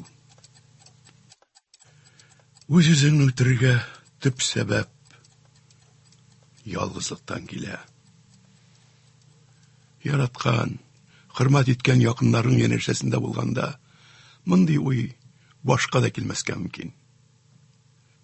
Инде кайгы хәсрәтеңне, җан газабыңны бүлешер кеше юк икән, сине ялгызлык иярләп ала. Ялгызлык синең игезәк туганың.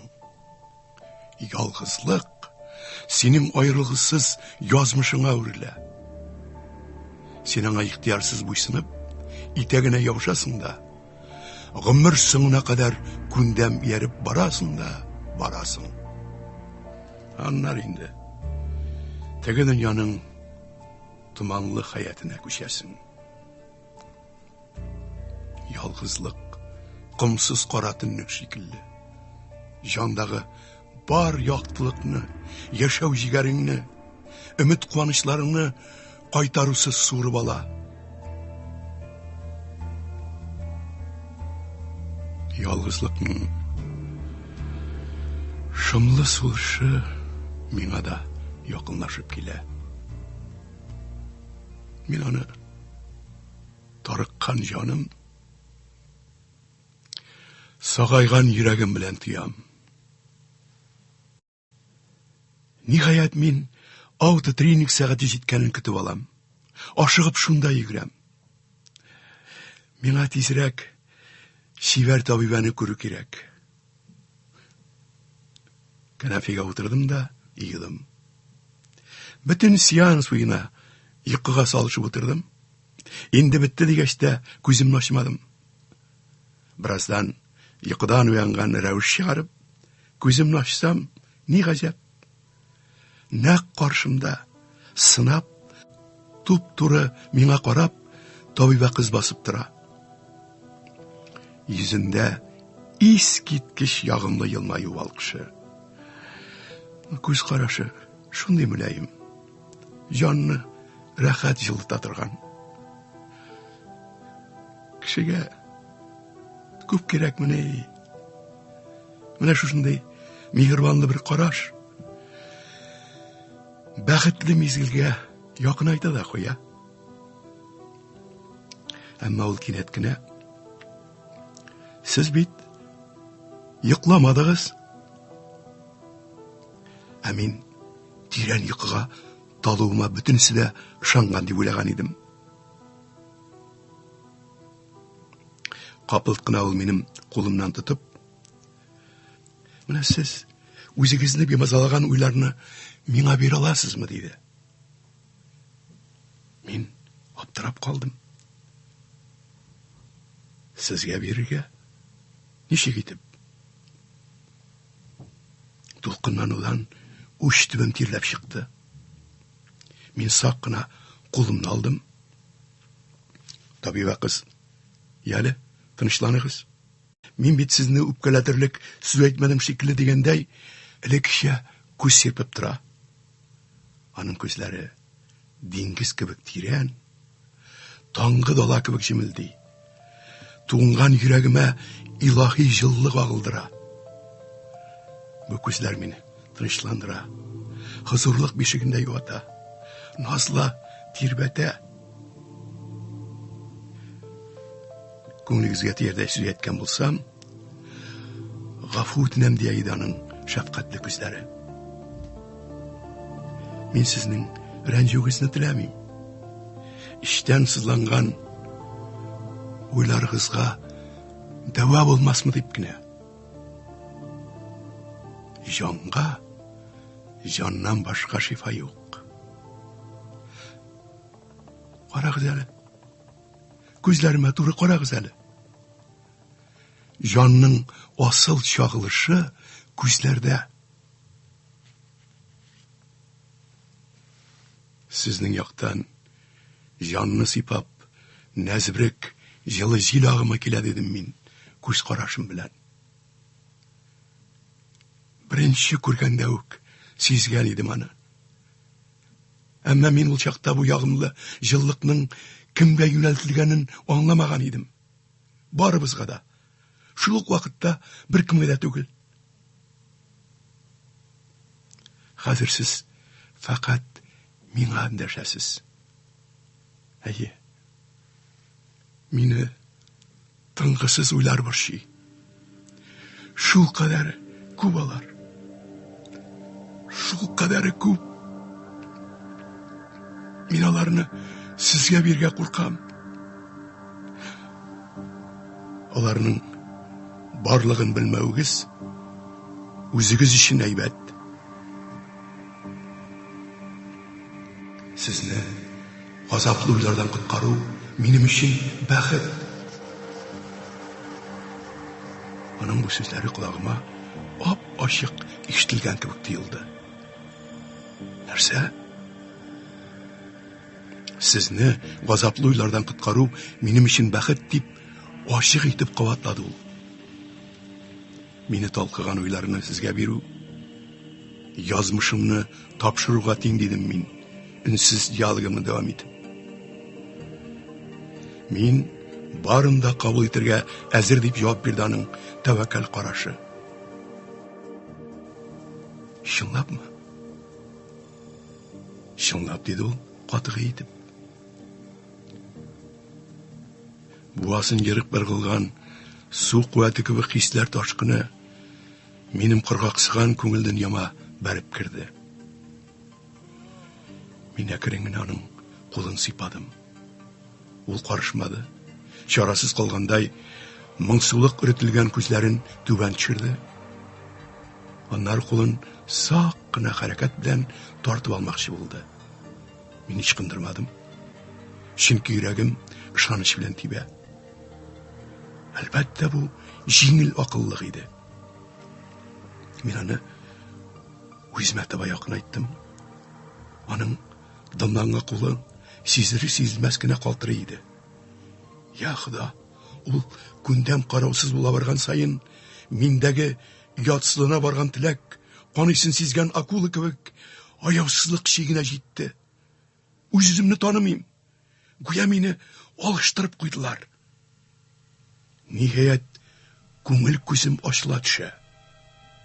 Менә ул мин. Хайвани дәрттән исергән мин. Хис-тойгыларымның йырткыч иясе, уңай мизгелне чамалап, аң акылымның тирән зинданынан бәреп чыктыңмы?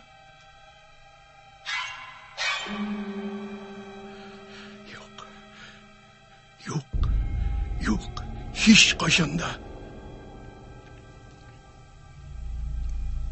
Мин хайвани хисләремне көч хәл белән зинданга куып керттем дә, җиңел сулап күтәрелеп карасам, аның каушавын, бит очларының алсуланып чыкканын күрдем. Сезгә түгел, үземә әйтәм. Үземә. Ул ялчан гына елмайды. Аның яшь, чиста йөзендәге таң алсулыгы, күңел сафлыгы, назлылык билгесе иде.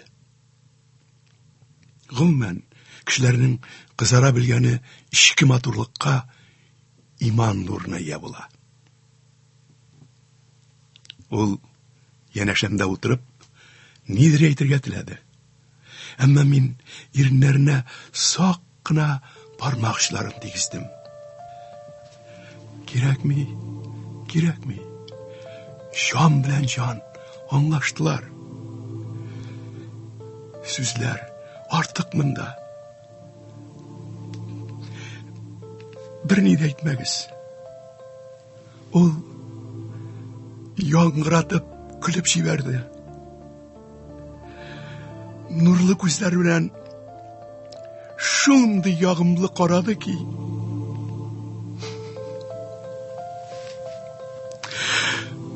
бу тормыш үзе бер әкият.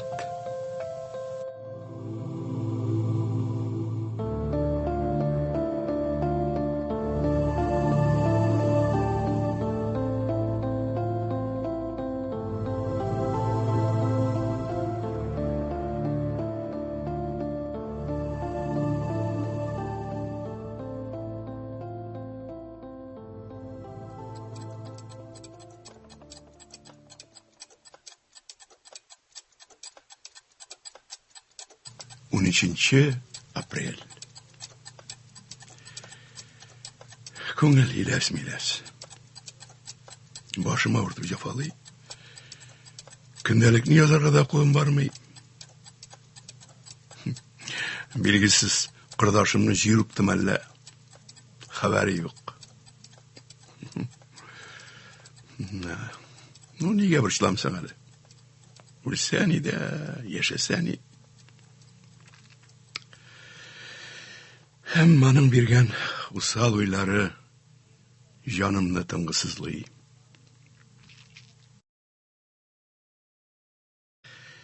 Сәнгать әсәрләре, китаплар, кинофильмнар не кадәр тупас, әдәпсез булса, аларның базар хакы шул кадәр югары бәяләнә. Менә бик сәләткә режиссер үз картинасын дөньяга чыгару өчен мөмкинлек таба алмыйча 10 еллар буе интегә. Кешелекне үз бозыклыгы харап итәчәк. Кешелекнең рухи таркалуына төп сәбәп ул әлбәттә кешенең мин-минлеге. Бездәге иң кудрәтле, җиңүле белмәс, йөгәнсез мин. Бу кытышкыч минне авызлыклау кирәк дип саныймы кеше дигәнең? Үзен җиңә алу сәләте аз булса да калганмы аңарда? Йырткыч гепардны мисалга китерик. Ул үзенең кичекләренең авызыннан ит кисәкләрен тартып ала. Биологлар моны хайвани эгоизм, кымсызлыктан дип бәялиләр иде. Ул кинәт күп ашап ташламасыннар дип, үз балаларын үлемнән коткарып кала икән бит. Табигать җәнлекләрне кыргый эгоизмнан, кымсызлыкка барудан коткарып калган. Ә менә иң югары акыл бирелгән адәм затын күз уңыннан чыкындырган. Ни хәл итәсең? Хөрмәтле Гепард кичекләре кебек. Әмма аларны һәлакәткә илтүче кымагайлыктан берәү дә коткара алмый. Фақат үзләре генә. Гаиләләр ни өчен таркала? Чөнки ире үзе турында гына уйлый. Хатыны үз мәнфәгатен генә кайгырта. Без түгел, ә мин хакими кешегә үрелсә, анда инде мәхәббәт тә, туганлык та, итәгатьле килешеп яшәүдә булмый. Аңа буйсынып гомер сөрүчеләр тыштан караганда бәхетле күренсәләр дә, асылда бер кайчанда бәхеткә ирешә алмыйлар.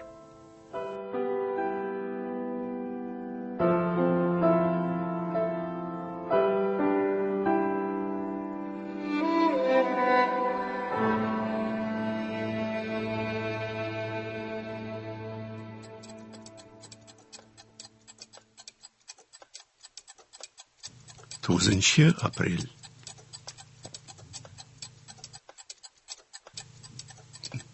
Менә әле өстәл тартмасында чираттагы хатны күргәч, гүя ул бик күптәнге танышымнан хәвефсезләнми генә алдым да укый башладым. Хөрмәтле кырдашым, бу арада хат язарга җаем булмады. Авырып алдым. Бу урында мин үз алдыма мыскыллы елмаеп куйдым. Киндекләребез береккәнмени? Аның авырган вакыты нәкъ минекенә туры килә. Соңгы хатыгызны укыгач, канәгать калдым. Әлбәттә, бөтен фикерләрегезләренә килешә алмыйм. Сез яхшылык төшенчәсен абсолют югарлыкка җиткерәсез. Югыйсә бит абсолют бердән-бер Худайга карата гына кулланыла торган төшенчә. Икенчедән, чынбарлыкка туры килмәгән канун үтәлә алмый. Сез әйткән, яхшылык кануннары тормышка ашмаячак. Чөнки асылдалар үле туган кануннар. Яхшылык кануннары үтәрлек булмагач, җәмгыять тутырыксыз хәлгә килә, каршылыклар көчәя, халыкта өметсезлек уяна, иртәгәсе көнгә ышаныч бетә, тормыштан канәгатьсезлек туа. Бер-берсе белән ярышып яшәүнең кызыгы бетә. Бу хәлдән чыгу өчен яхшылык белән яманлык арасында компромисска бару. Бу ике төшенчәнең кешелек яшәешенең башлангычыннан ук туган зарурлыгын тану кирәк. Борынгы дәверләрдән үк акыл ияләренең яхшылык һәм яманлыкны зур хәрефтән күзаллавы бүгенге заман таләпләренә һич тә туры килми. Яманлыкның ичке асылын ачып бирүче акыл иясе француз шагыйре Бодлер бер китабын юкка гына яманлык чәчәкләр дип атамаган. Япон әдибе Акытагава кеше гомере Бодлерның бер шигъри юлына тормый дип язып калдырган.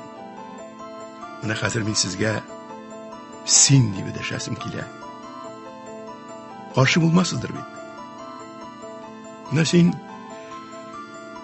гомосексуалистларны күрә алмыйсың. Кешегә дә санамыйсың. Ләкин аларда кеше лабаса. Алар өчен демократик илләрнең парламенты махсус законнар кабул итә икән. Бу тормышның үз талабыннан чыгып эшләнә. Кешелекне данлауга зур өлеш керткән бөек шәхесләр арасында гомосексуалистлар барлыгын да онытмыйк. Хат көтеп калам. Битаныш кырдашым.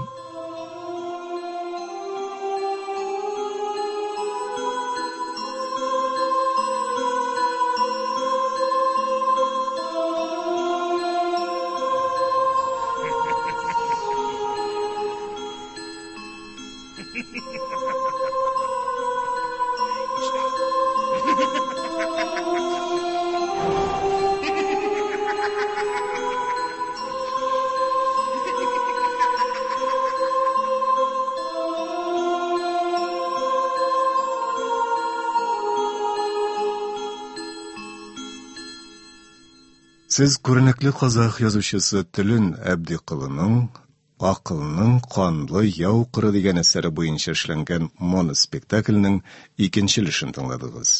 Аны күренекле сәхнә остасы, Россиянең халык артисты Әсәр Шакир башкарды.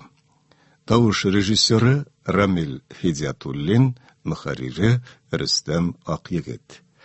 Радио тамашаның 3нче өлеше 13 сәгать 10 минутта яңгыраячак. Казан сөйли. 13 сәгать 10 минут. Әдәби тапшыруыбыз дәвам итә. Хөрмәтле радио тыңлаучылар, хәзер без сезнең игътибарга күренекле казах язучысы Төлін Әбдиқылының «Ақылның қанлы яу қыры» дигән әсәре буенча эшләнгән яңа моноспектакльнең 3нче, ягъни ахыргы өлешен тәкъдим итәбез.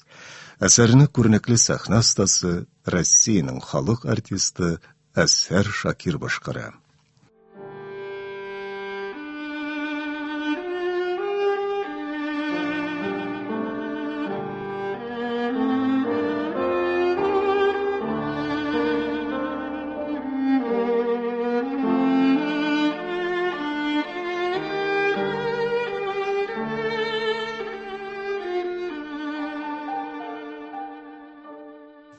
Палатама кайтып, фикерләремне тупладым да, ашыгып, җавап язарга керештем. Үз-үзеңнән сафлык, хиссалык таләп иткән тойгы төшенчәләр бар. Мәсәлән, мәхәббәт, виждан, гаделлек, намуслык, тугрылык, хыянат белән. Виждан исә ялган белән. Мәхәббәт исә хыянат белән кушыла алмый. Я ул бар, я юк. Яшәешне камилләштерү өчен идеалларны алыштырга түгел, ә үзеңнең мәсләгеңне хак юлга кертергә кирәк. Ә сезнең уй-фикерләрегез исә яхшылык һәм яманлык арасындагы чикне бетерүгә корылган. Әҗәле җиткән авыр кешене кызгану ширнең үзен түгел, ә терелә алмыйча сүнә барган кешене кызгану. Гынахлы белән түгел, ә гынахның үзе белән көрәшергә кирәк дигән Махтама Ганди. Гынах кылырга күнеккәннәр мондый көрәшкә чыга алмый. Мәсәлән, караклык барлык халыкларда мәсхәрә, җиният булып исәпләнә. Әмма урлашуга күнеккән халыклар өчен бу мәсхәрә түгел. Иренә хыянат итүдән тәм тапкан хатын-кыз өчен зина кылу гынах дип саналмый. Аны гынах кылу түгел, ә бозыклыгын фаш итү куркыта. Бөтенесе дә ияләшүдән тора. Тәмәке тарту, хәмер эчү, наркотик куллану, азгынлык. Буларга күнектеңме? Май кискән кебек җиңел бара. Намус заннан атлап чыгу, чыкмыйча калуга караганда 100 тапкыр җиңелрәк. Моңа кеш соралмый. Ә тукталып калу өчен ихтияр кеше, әхлакый тотанаклык кирәк. Әхлак ул һәр чак рөхсәтсез нисез керә торган ташландык йорт түгел. Аның үз кагыйдәсе булган гыйбадәтханә белән тиңләргә мөмкин. Намуслары чиста, яла белгәннәрнең дөньядагы шакшылыктан чиркануы табигый. Синең дә шул фикремә кушылуыңны теләп калам. Битаныш кордашым. Хатны тәмамлагач, җавабын дөрес яздыммы дип, битаныш кордашымның хатын алып, тагын бер мәртәбә күз йөртеп чыктым. Аның уенча, гомосексуализм гомер-гомергә җәмгыятьтә булган күренеш. Тукта. Туктале. Бу шукынмыш үзе гомик түгелме соң? Ул чакта барда аңлашыла. Үзенең бузыклыгын аклар өчен. Кабахат. Ярый. Син минем белән очрашырга телисең. Мин каршы түгел. Минем куркыр нәрсәм юк. Хатымның соңына шундый сүзләр өстәдем. Иртәгә 20 сәгать 30 минутта подвалның хуҗалык ягында көтәм. Хатны шартлы урынга алып барып куйдым. Безгә һич шиксез күрешергә кирәк.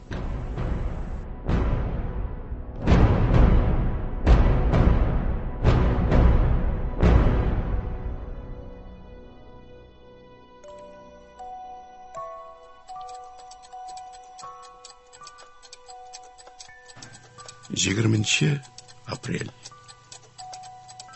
Төш күрдем. Биек түшәмле мәхәббәт бинашында халык ыгы-зыгы килә. Ширатка басканнар. Мин дә кушылырга телим. Әмма ширатның ышыкыры күренми. Әллә кайларга кадәр сузылган. Берәүдән сорыйм. Ничек ширатка басырга миңа? Әлеге адәм, бу ширатның соңына берәү дә җитә алмас. Күпләр ширатның баласының баласына калдырып китә диде. Текәлебрәк карыйм, олы яшьтәге, базык гәүдәле бу кеше таныш та кебек. Кайда, кайчан күргәнмен, хәтердә юк. Эй, бәгыр, ташла син эзләвеңне. Ияр, минем арттан ел. Тавышы йомшак. Шанырга була моңа. Кешеләр арасыннан кысыла-кысыла үтеп, ниндер рәсмирәк бүлмәгә килеп керәбез. Монда шират тармакланып, төрле кабинет ишекләренә киреп төртелгән. Минем урыным шушында ди, танышым. Шунда утырып көт дип китеп барды. Урын җайлагангач, куанычым ишемә сыймады. Шәп бит. Мәңгелек ширатта торасы идем. Шул мәлдә башыма килде. Ул кабинетның миңа ни кирәге бар? Кердем ни, аннары нинди сорау бирерләр? Мин ни дип әйтермен? Бу ширатка нинди ният белән басуымны белмимеш мин. Уңайсыз булып китте. Шул мәлдә башымны күтәреп карасам, кабинет ишеге төбендәге табличкада үземнең фамилиямны күреп алдым. Сәркатип кызга: "Мин бит бу. Минем исемем язылган гой" дидем. Сәркатип кыз: "Сез булгач, кирегез үзегезгә" дип, ирен чите белән мыскыллап елмайды. Йөрәксенеп урыннан тордым да, тагын каушап калдым. Артындагы шираттагы халык көч биреп тора. "Кыюрак бул! Эй, егет! Бар, кер! Кем булуыңа карап турма, кер!" Бүтән төрле тавышлар да ишетелеп куя. "Сак бул! Күзіңе зиян кетірме. Сот бұл.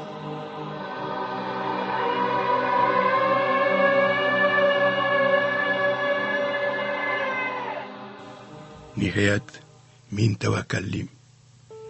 İşikni açsam, ya Xudo, üstel yanından çıkıp karşıma girişi girinki halatda oppoq şıraylı, usal qaraşlı. Bu min bit. Min. Korkudan artqa çekinip koydum. Бұл миңа таба келе. Ара шунды якын, тыны yüzüme бәрілі. Күршіға деп сузылам, қаты құлы үлі салқын. Мен қышқырып, өз тауышымнан шашынып уянып кетем.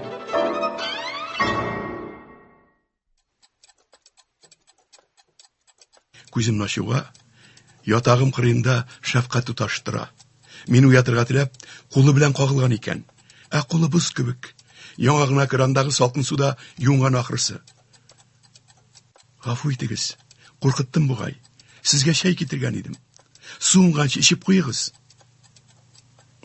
Рахмат дем, аның қолын жібермеші. Бұлғауыр түштен уянып, шын барлыққа қайту нендей рахат. Бар да оңлайышлы. Міне енәшімді шафқат тұташы.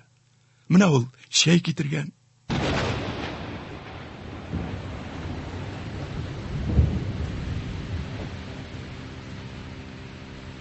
Кешқырын хава бұзылды. Яңғыр сибәли башлады. Мен палатыда отырам.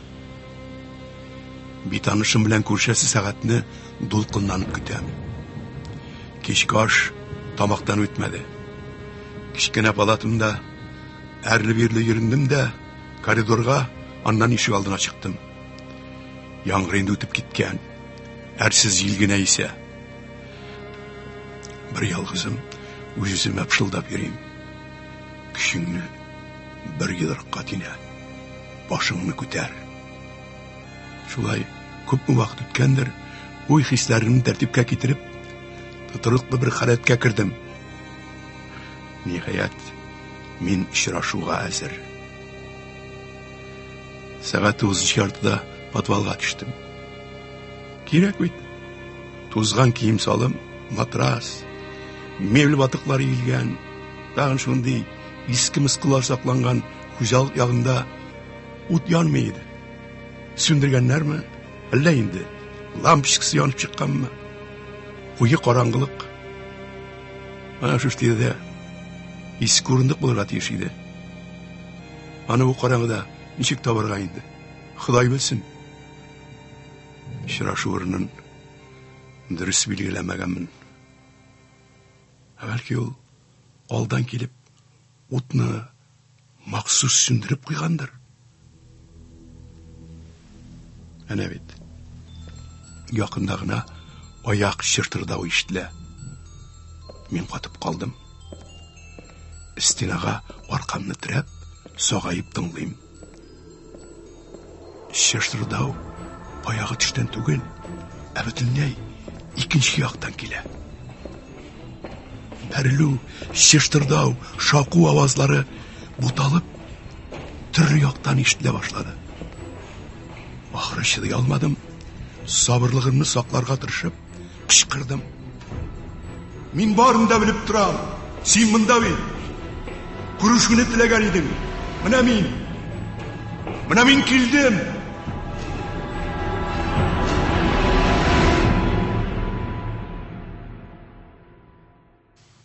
Тауышым bu kadar күчле яңгырар дип уйламаган идем.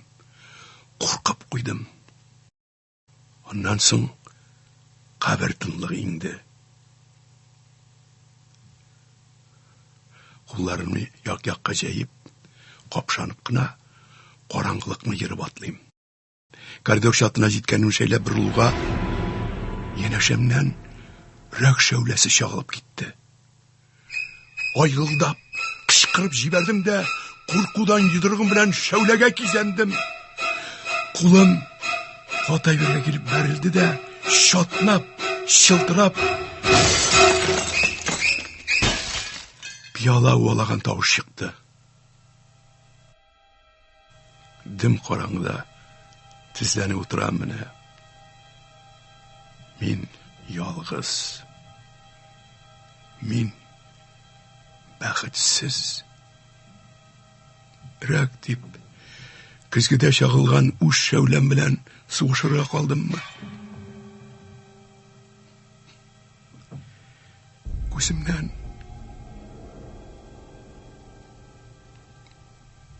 яшь бәреп чыкты.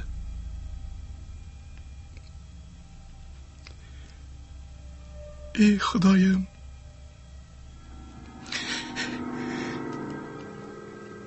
Нигә мине газапка саласың?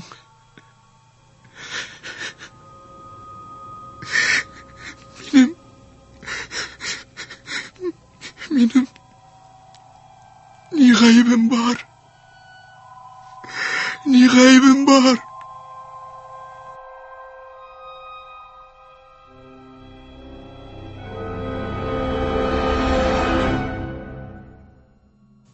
Кулымны җәрәхәтләгәнмен икән. Канага сызлый башлады. Урыннан тордым. Аяк астында пияла кисәкләре шыкырт-шыкырт килә. Стеналарга тотына-тотына килеп, подвал баскычыннан өскә күтәрелдем. Палатага керүемә Шәфкать туташы йөреп килде. Минем кайтуымны көтеп торган ахрысы. Ай, ни булды? Ишек алдында. Анда юш, тайып егылдым. Чырайыгыз аппак. Хәзер табибны чакырам. Кирәкми. Табибны мәшәкатьләмәгез. Кулымдагы ярамны бәйләсәгез. Шәфкать туташы палатадан йөреп чыгып китте дә, бик тиз генә дежур табибны ияртеп килеп тә җитте. Ул ярамны бәйләде, кан басымын үлчәде, йөрәкне тыңлады, ниндер сораулар биргәләде. Әмма мин дәшмим. Тәндә хәлсез битарафлык. Җаным бу ыгы-зыгылардан бик еракка алаккан иде. Алар палатадан чыгып киткән мизелдә үк мин йокыга талганмын. Төнге сәгать 11-ләрдә уяндым. Кайда ятып, кайда торганымны унытканмын. Булган вакыйгалар бераздан берәм-берәм искә төшә, ачыклана башлады. Беренче уй сискәндереп килде. Ни сәбәпле күрешергә килмәде икән? Бәлки ул минем соңгы хатымны алмагандыр. Капылт сикереп торып, мин коридорга атылдым. Тумбочка тартмасын ачып, кулымны тыксам, нәкъ шулай булып чыкты. Хат урынында.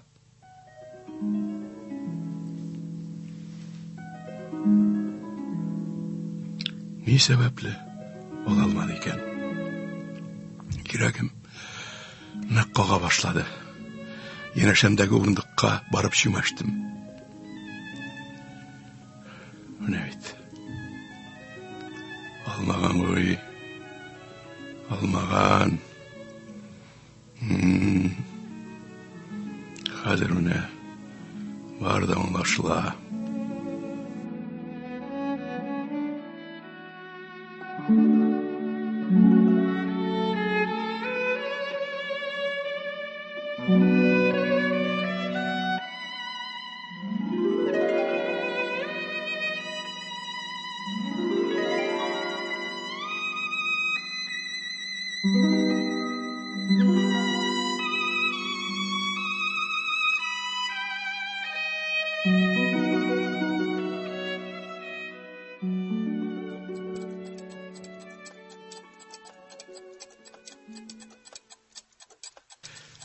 Җигрем беренче Апрель.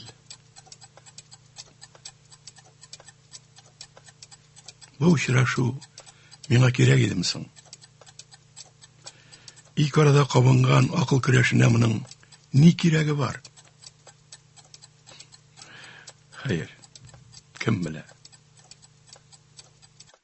Моның бер соңы булырга тиештер инде. Битаныш курдашымның хатларын алып, кабаттан укып чыктым. Шулай. Кешелек дөньясының омтылышы ике юнәлештә бара. Беренчесе, хайвани теләгенә буйсынып, үз хаҗатын гына кайгыртып, үз мәнфәгате өчен генә җан асраучы түбән кавым юлы. Икенчесе, рухи, әхлакый югарлыкка җиткән сирәкләр юлы. Без бүгенге көндә түбән кавымнар юлы белән килешә барабыз. Гүя тормышның мәгънәсе гел хузурлыктан, кәефләнү, рәхәт ләззәт алудан гына тора. Ләззәт шарап кебек. Кем инде затлы, хуш исле шараптан баш тартсын? Ул бит кәефеңне күтәрә, тәнеңә йөземле кояш нуры йөгертә. Бер генә яшәлгән кыска гомердә тагын ни кирәк? Әмма ишүгә бирешеп, үз язмышын гына түгел, якыннарыныкын да харап иткән күпме кешеләр гамәл дәфтәренә языла килә. Чарасыз ләззәт алуга корылган тормыш итү рәвеше иртәме соңмы бузыклыкка, әхлакның таркалуына китерә. Шунсы кызганыч, кешеләрнең күпчелеге бу явызлыкның тарала баруын күрми, яисә күрмәмешкә салша. Моңа хәтта каршы тору нияте дә юк. Фидакарларча көрәш хакында әйтеп тә тормыйм инде. Минем таныш түгел кордашым яманлыкны яклап кына калмый. Ул аны дәртләндерә, максатка үрелдерә, табына. Үзе инанганын кешеләргә тарата. Моннан да куркыныч бу дөньяда тагын ни бар? Төштән соң ишек алдына һава суларга чыгышлый китапханәгә сугылдым. Китапханәче кыз эсселектән изрәгән бугай. Кешеләргә борылып карамыйча гына турсаеп, сорауларга теләр-теләмәс кенә җавап бирә. Мин өстәлгә таратылган газет иемнәрен актаргалап, рәсемнәренә күз салып,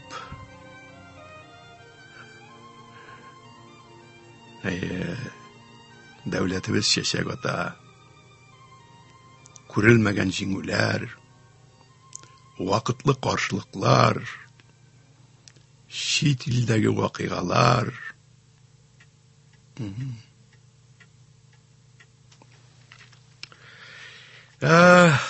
Буларны укып бетерә алмассың. Газетадан башымны күтәреп, китапханәче кыздан: "Сезнең Ботлерның шигырь китабы юкмы?" Китапханәче кыз тексигенә карап торды да: "Бар. Ну, хәзерге вакытта кулда", дип, картотека әрҗәсендә актарына башлады. Вот, тапшырасы вакыты үтеп киткән. Китап 10-нчы палатада. Мин сискәнеп киттем. Ничәнче палатада? 10-нчы? Ничек алай? 10-нчы. Ул минем палата гой. Мин бер үзем генә. Андый китапны алганым да, күргәнем дә юк. Барып, китапханәче кызның кулыннан карточканы тартып алдым да, карыйм. Берни күрмим. Нәрсә бу? Булай булганы юк иде. Берни күрмим. Ни эшлим?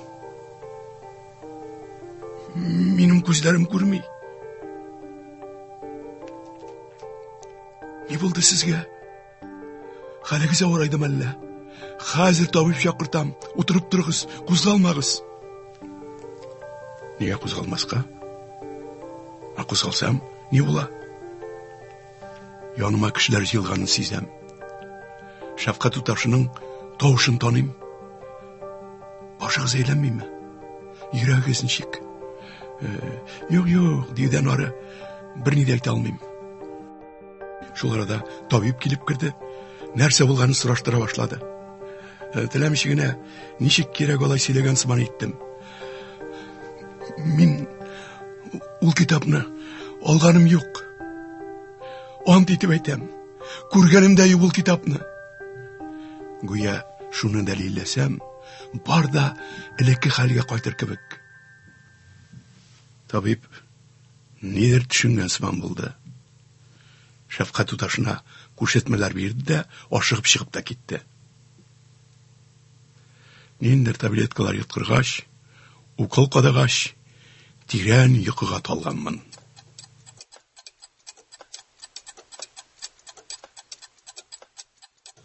22 апрель.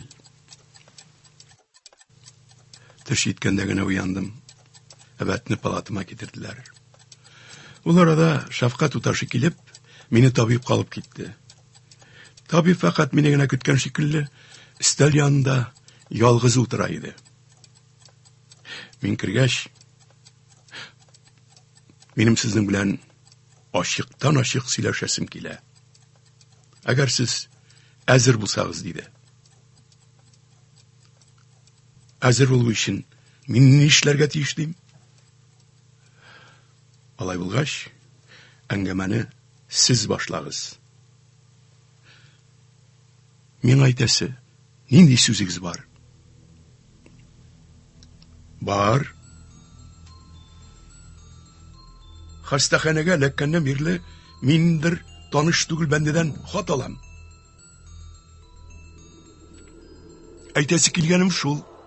Теге хат иясен күпме тырышсам да һич белә алмадым. Ул миннән качып йөри. Соңгы арада бөтенләй ятсызланды. Хатларын палатама ук ташлап китә. Бу сәле бер хәл.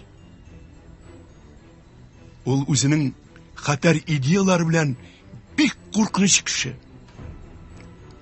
Андый идеялар үләт кебек бик тиз тарала. Миллион гомерләрне харап иткән шума үләт җирдә бит конкрет бер кешенең авыруыннан башлана.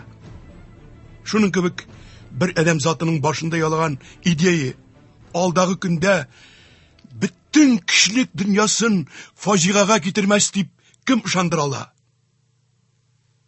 Менә шуңа күрә хат язучыны кичекмәстән табарга кирәк. Аңа каршы торырга минем дәлилләрем җитәрлек.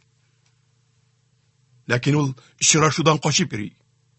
Иң соңгысы бер хатында ул зулымлык җырчысы буларак танылган француз шагыйре Бодлерның җыентыгын укып ятам дип язган иде. Кичә китапханәгә керсәм, ул китап 10-нчы палатада диләр. 10-нчы. Минем палата. Ул китапны күргәнем дә юк. Мин алмадым. Нәрсә әйтим? Ул кеше бик елдан булса да, бу нәрсәләрне бер үзе генә башкармый. Аңа кемдер ярдәм итә. Мин башымны күтәреп, табипның күзләренә туры карадым. Әйтегез дөресен. Сезнең моңа катнашыгыз бармы? Кабинетта үле тынлык урнашты. Күпмедер вакыттан соң табип бар, диде. Урындыгымнан сикереп тордым. Телем бәйләнде. Сулыш җитмәгәндә авызымны бер ачам, бер ябам. Табип миңа утырырга ишарә ясады. Сезнең баштан үткән хәлләрнең барын да беләм мин. Хәзер мине игътибар белән тыңлагыз. Фикеремне ерактан башлыйм. Медицинада кеше психикасы иң серле, иң катлаулы өлкә. Анда әле бик күп ачышлар ясалмаган. Шуңа күрә бу өлкәдә асыл фәнгә караганда мистика күбрәк. Мәсәлән, шәхеснең икегә бүленү күренешен алыйк. Мин сезгә элегрәк бу хакта сөйләгән идем инде. Гаҗәп бит. Бер үк кешедә бөтенләй капма-каршы ике мин яши. Ягъни ике субъект барлыкка килә. Табиб аңлыймы бу, юкмы дигәндәй, күзлек пиаласы аша миңа үткен карашын түбәде. Мин сезгә психиатрия тарихында күптән билгеле булган берничә мисал китерәм. 1887 елның гыйнвар аенда урта яшьләрдәге бер ир кеше Американың Наристаун шәһәренә килә. Үзен Браун дип таныштыра. Ширкәүгә вакытында йөри, сату итә. Әлдән-әле Филадельфиягә товар алырга бара. Ачык күңелле, тыныч холыклы бу кеше тиз арада шәһәр халкының хөрмәтен казана. Ләкин март башында бердән-бер көнне танышларына ул үзен канцелярия товарлары сатучы мистер Браун дип түгел, Грин каласыннан килгән рухани, ширкәүдә хезмәт итүче Берин дип бәян итә. Әлбәттә, моңа күпләр шикләнеп карыйлар. Ул бичара ялынып, ялбарып ышандырырга тырыша. Озак та үтми, шәһәргә хәбәрсез югалган иренең мистер Браунның ниндидер юллар белән изенә төшкән хатыны килеп төшә. Шулай итеп, аның чынлап та рухани Берин икәне раслана. Хатыны ирне үзе белән алып китә. Бу тарихның дәвамы да бар. Әмма ансы безнең өчен әһәмиятле түгел. Монда иң мөһиме, медицинада патология дип бәйләнсә дә, моңа охшаш очраклар менә дигән сәламәт кеше белән дә булырга мөмкин. Без бит әйтәбез качагында. Шайтан аздырды, җин кытыртты, пәри килде дип. Дөресен әйткәндә, без барыбыз да икегә аерылган шәхесләр. Безнең миннәр алышынуы һәр адымыбызда сагалап тора. Мисалга, без әйе диясе урынга күрә торып юк дибез. Күрә алмасак та яратам дибез. Түрәләрнең шикле башлангычларына бертүк тә ышанмасак та хуплап чыгабыз. Менә шушы чираклар кешенең икейзлеген раслый түгелме? Әйтик, шундый әдәпле, ягымлы кеше байып китеп, хакими урынны биләп алуга ирешә дә, бөтенләй үзгәреп китә. Үзеннән түбәнрәкләргә карата ул тәкәббер, тупас, инде үзеннән югарылыкларга карата кушканны караусыз үтәүче мыштымга үрелә. Моны икейзлек яисә икегә аерымлаулы батысыңмы? Барыбер, асыл үзгәрми. Мондый күренешләр адәм шул мәлдә мин түземлегем бетеп, табибны бүлдердем. Ярый, әйткәннәрегез белән килештем дә ди. Ә минем хәлгә буларның ни катнашы бар? Мин булай узак итеп, сезгә кызык булсын өчен генә сөйләмим. Сез ай буе хат алышкан таныш түгел кеше әллә кайда яшеренеп йөрми. Ул калбыгызда. Ул сез үзегез бит. Ничек алай? Шулай. 3-4 көн аралыгында сез иртән бөтенләй икенче зат. Әйтик, битаныш кырдашыгыз булып уянасыз. Менә хәзер минем каршымда утырган сездән ул күпкә эчкерсезрәк, җиңел аралаша белә. Ул үзенең нинди хәлдә икәнен дә, диагнозын да яхшы белә. Сезнең белән хат язышуны да ул үзе уйлап тапты. Шулай итеп, сез ул хатларны үзегезгә үзегез яздыгыз. Дәвалау барышында кире тәсире булыр дип, без моны сиңа әйтүдән курыктык, комачау итмәдек, читтән генә күзәтергә булдык. Хәзер инде менә упкын читенә килеп җиттек. Чигенергә дә соң. Безгә дә, үзегезгә дә хәзер фақат үзегез генә ярдәм итә аласыз. Сезнең акыл, ихтияр көче кинәт бөтен тәнне калтыратып, йөрәгемә көчле ташкын уыла башлады. Бөтен нәрсә таш астында калып, сытылды, пычракка батты. Мин өметсез сыгылып төштем. Хуштан язганымны аңга килгәч кенә белдем. Әшкелтемис яндырып борынга керде. Борын астына куелган нишатрисеннән ойный башладым. Тәрәзәне ачыгыз, диде табиб. Инде тәмам исемә килгәч,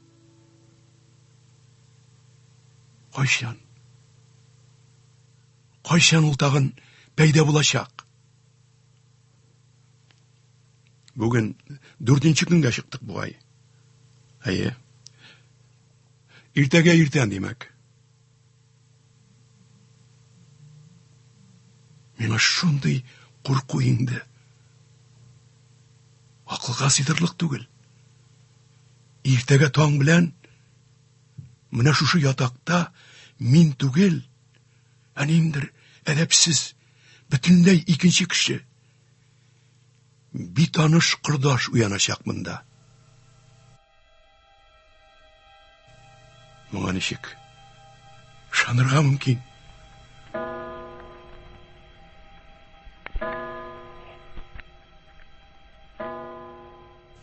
Инде 2 сәгать суккач, палатага аутотренинг алып баручы Шибәр табиб килеп керде. Ул бүген төнлә кизү торачак икән.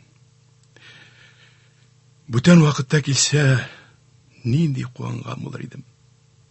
Хәзер исә аны күрү теләгемдә, дәрмәнемдә юк иде. Ул да элеккечә түгел, ягымлы, назлы Шибәркәй урынында күпне күргән, ят карашлы, кырыс хатын кыз басып тора. Сезнең белән ни булганын без барыбыз да белә идек. Хәлегезне тулысынча ачыклар өчен көндәлек белән дә танышырга туры килде. Кем ул? Без барыбыз да. Без монда эшләүчеләр. Без бар нәрсәдән дә хәбәрдар булырга тиешбез. Күз алдыма килә. Кичек белән тәҗрибәләр үткәрү кызыктыр инде ул. Сезнең җан сызлавын аңлыйм. Хәлегезгә керәм. Шулай да көндәлек дәфтәрегез белән танышу минем гомеремдә иң якты, иң мәгънәле көннәр булып калыр. Бәлки нәкъ менә сезнең аркада мин рухи дөньябызның язавиле матурлыгын тыйып калганмындыр. Мин сездә әүлия сыйфатлары бар дип саныйм. Чиста җанлы кешесез. Мин сезгә ышандым. Нишлисең? Дөньябызда изелге инде аномалия санала. Мин табибаның сүзләрен бик бирелеп тыңламадым. Сез миңа ошыйсыз. Ләкин бүгенге сез түгел, элекеге инҗе тешләрен күрсәтеп елмаючы фея. Иң авыр минутында килдегез дә, күңел ымы белән сөйләштереп, Мине құтқарып қалдығыз. Хәзер сез бүтінләй бүтән, ақыллы, білімлі, житті. Амин сезнең өчен бары тик фәнни тәҗрибәләр объекты. Сез мине рәнҗетәсез. Юк. Бу сез түгел. Ул юк инде. Ул кеше минем жан сарайымда диде ул. Күз карашым белән аңа даштым. Мин аны сагынам. Ул ишетмәде. Мин аны мәңге сагынырмын дип кычкырдым мин уемда гына. Ул тагын ишетмәде. Башымны иеп, тын гына утырдым. Табибаның бераз карлыккан, ят тавышы мине тыңларга мәҗбүр итте.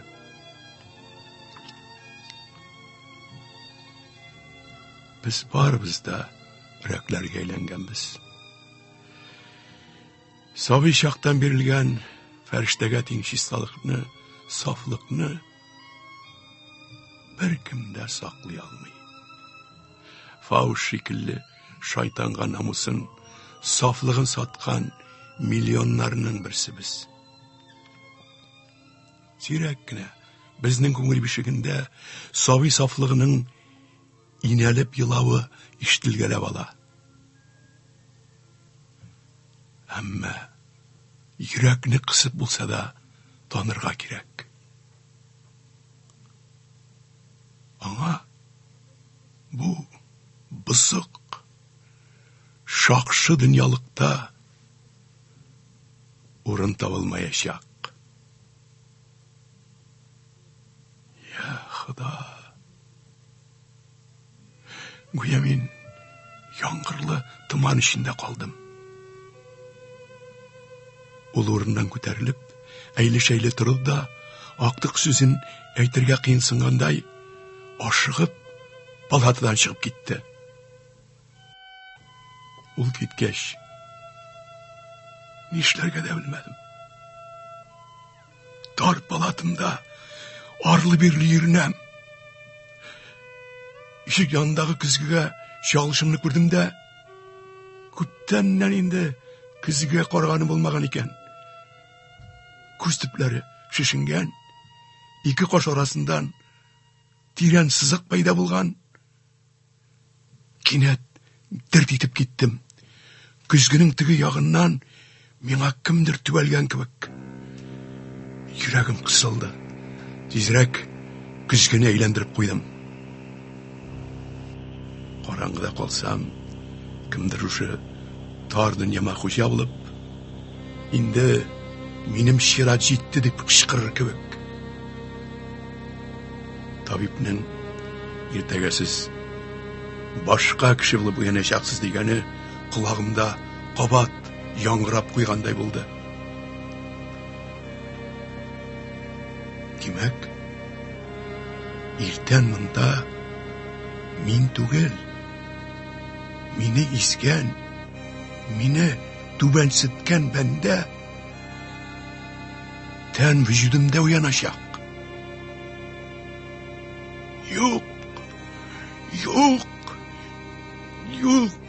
Юк, һич качанда дип кычкырам.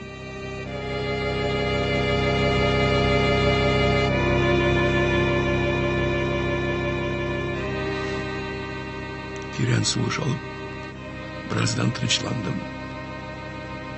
Тумчкадан чиста сөлге, мунчала, сабын алып, коридорның аргы башындагы ванна бүлмәсенә киттем. Менә шулай, барысы да Вади генә булырга тиеш. Вади да, аңлайышлы да. Сабын, сөлге, мунчала. Ваннаны яхшылап чайкатырга кирәк. Ялтырап торсын. Менә шулай. Бер мәртәбә тәнемне ышкып, рәхәтләнеп юнганнан соң, суын җибәреп, ваннаны тагын чистартып алдым. Кайнарлыгын чамалап, яңадан су тутыра башладым. Палатама кереп, сакал-мыекка тимәгән өр-яңа бритваны алып чыктым. Күңелдә беркемгә дә рәнҗү дә, кинә дә юк. Уйлаганымны тизрәк гамәлгә ашырырга дигән наумис теләк кенә бар. Хәзер менә ваннага кереп утырасы да, беләзек турыннан кан тамырын бритва белән сызып җибәрәсе. Сызлавы сизелмәсен өчен су никадәр кайнар булса, шул кадәр әйбәтрәк. Аннары талгын йокы диңгезенә этелеп, әкрен генә ой, сүнә барасың. Кан төсен күрмәс өчен күз кабакларын чадырдатып йомасың да, бераз гына түссәң, бөтен дөньяны каралтырга адарынган битаныш туганым, син дә алсу шафакка манылып, бер дә уен алмаслык мәңгелек йокыга талырсың. Ярасыз. Синең харам үлемеңне уртаклашам.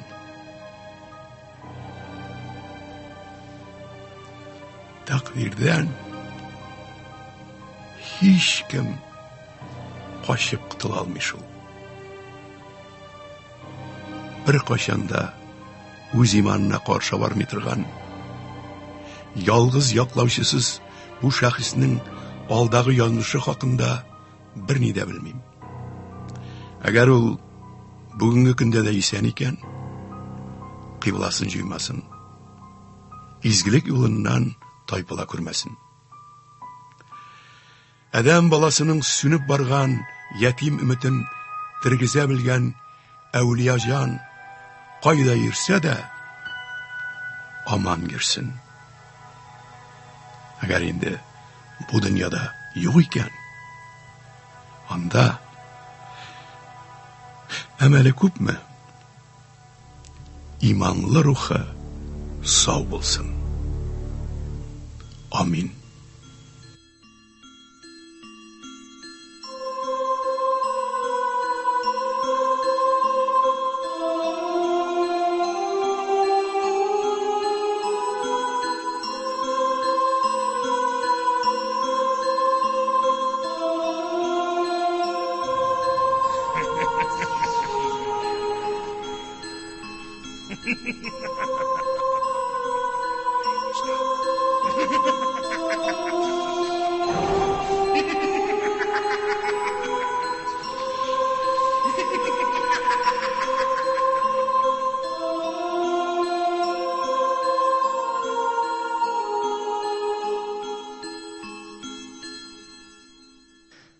Сез күренекле казах язучысы Тилин Әбдикылының «Акылның канлы яу кыры» дигән әсәре буенча эшләнгән моноспектакль тыңладыгыз.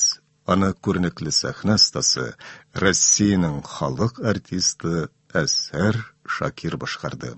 Тавыш режиссеры Рамил Хидиятуллин, мөхәррире Рөстәм Акъегет. Әдәби тапшыруыбыз шушының белән тәмам.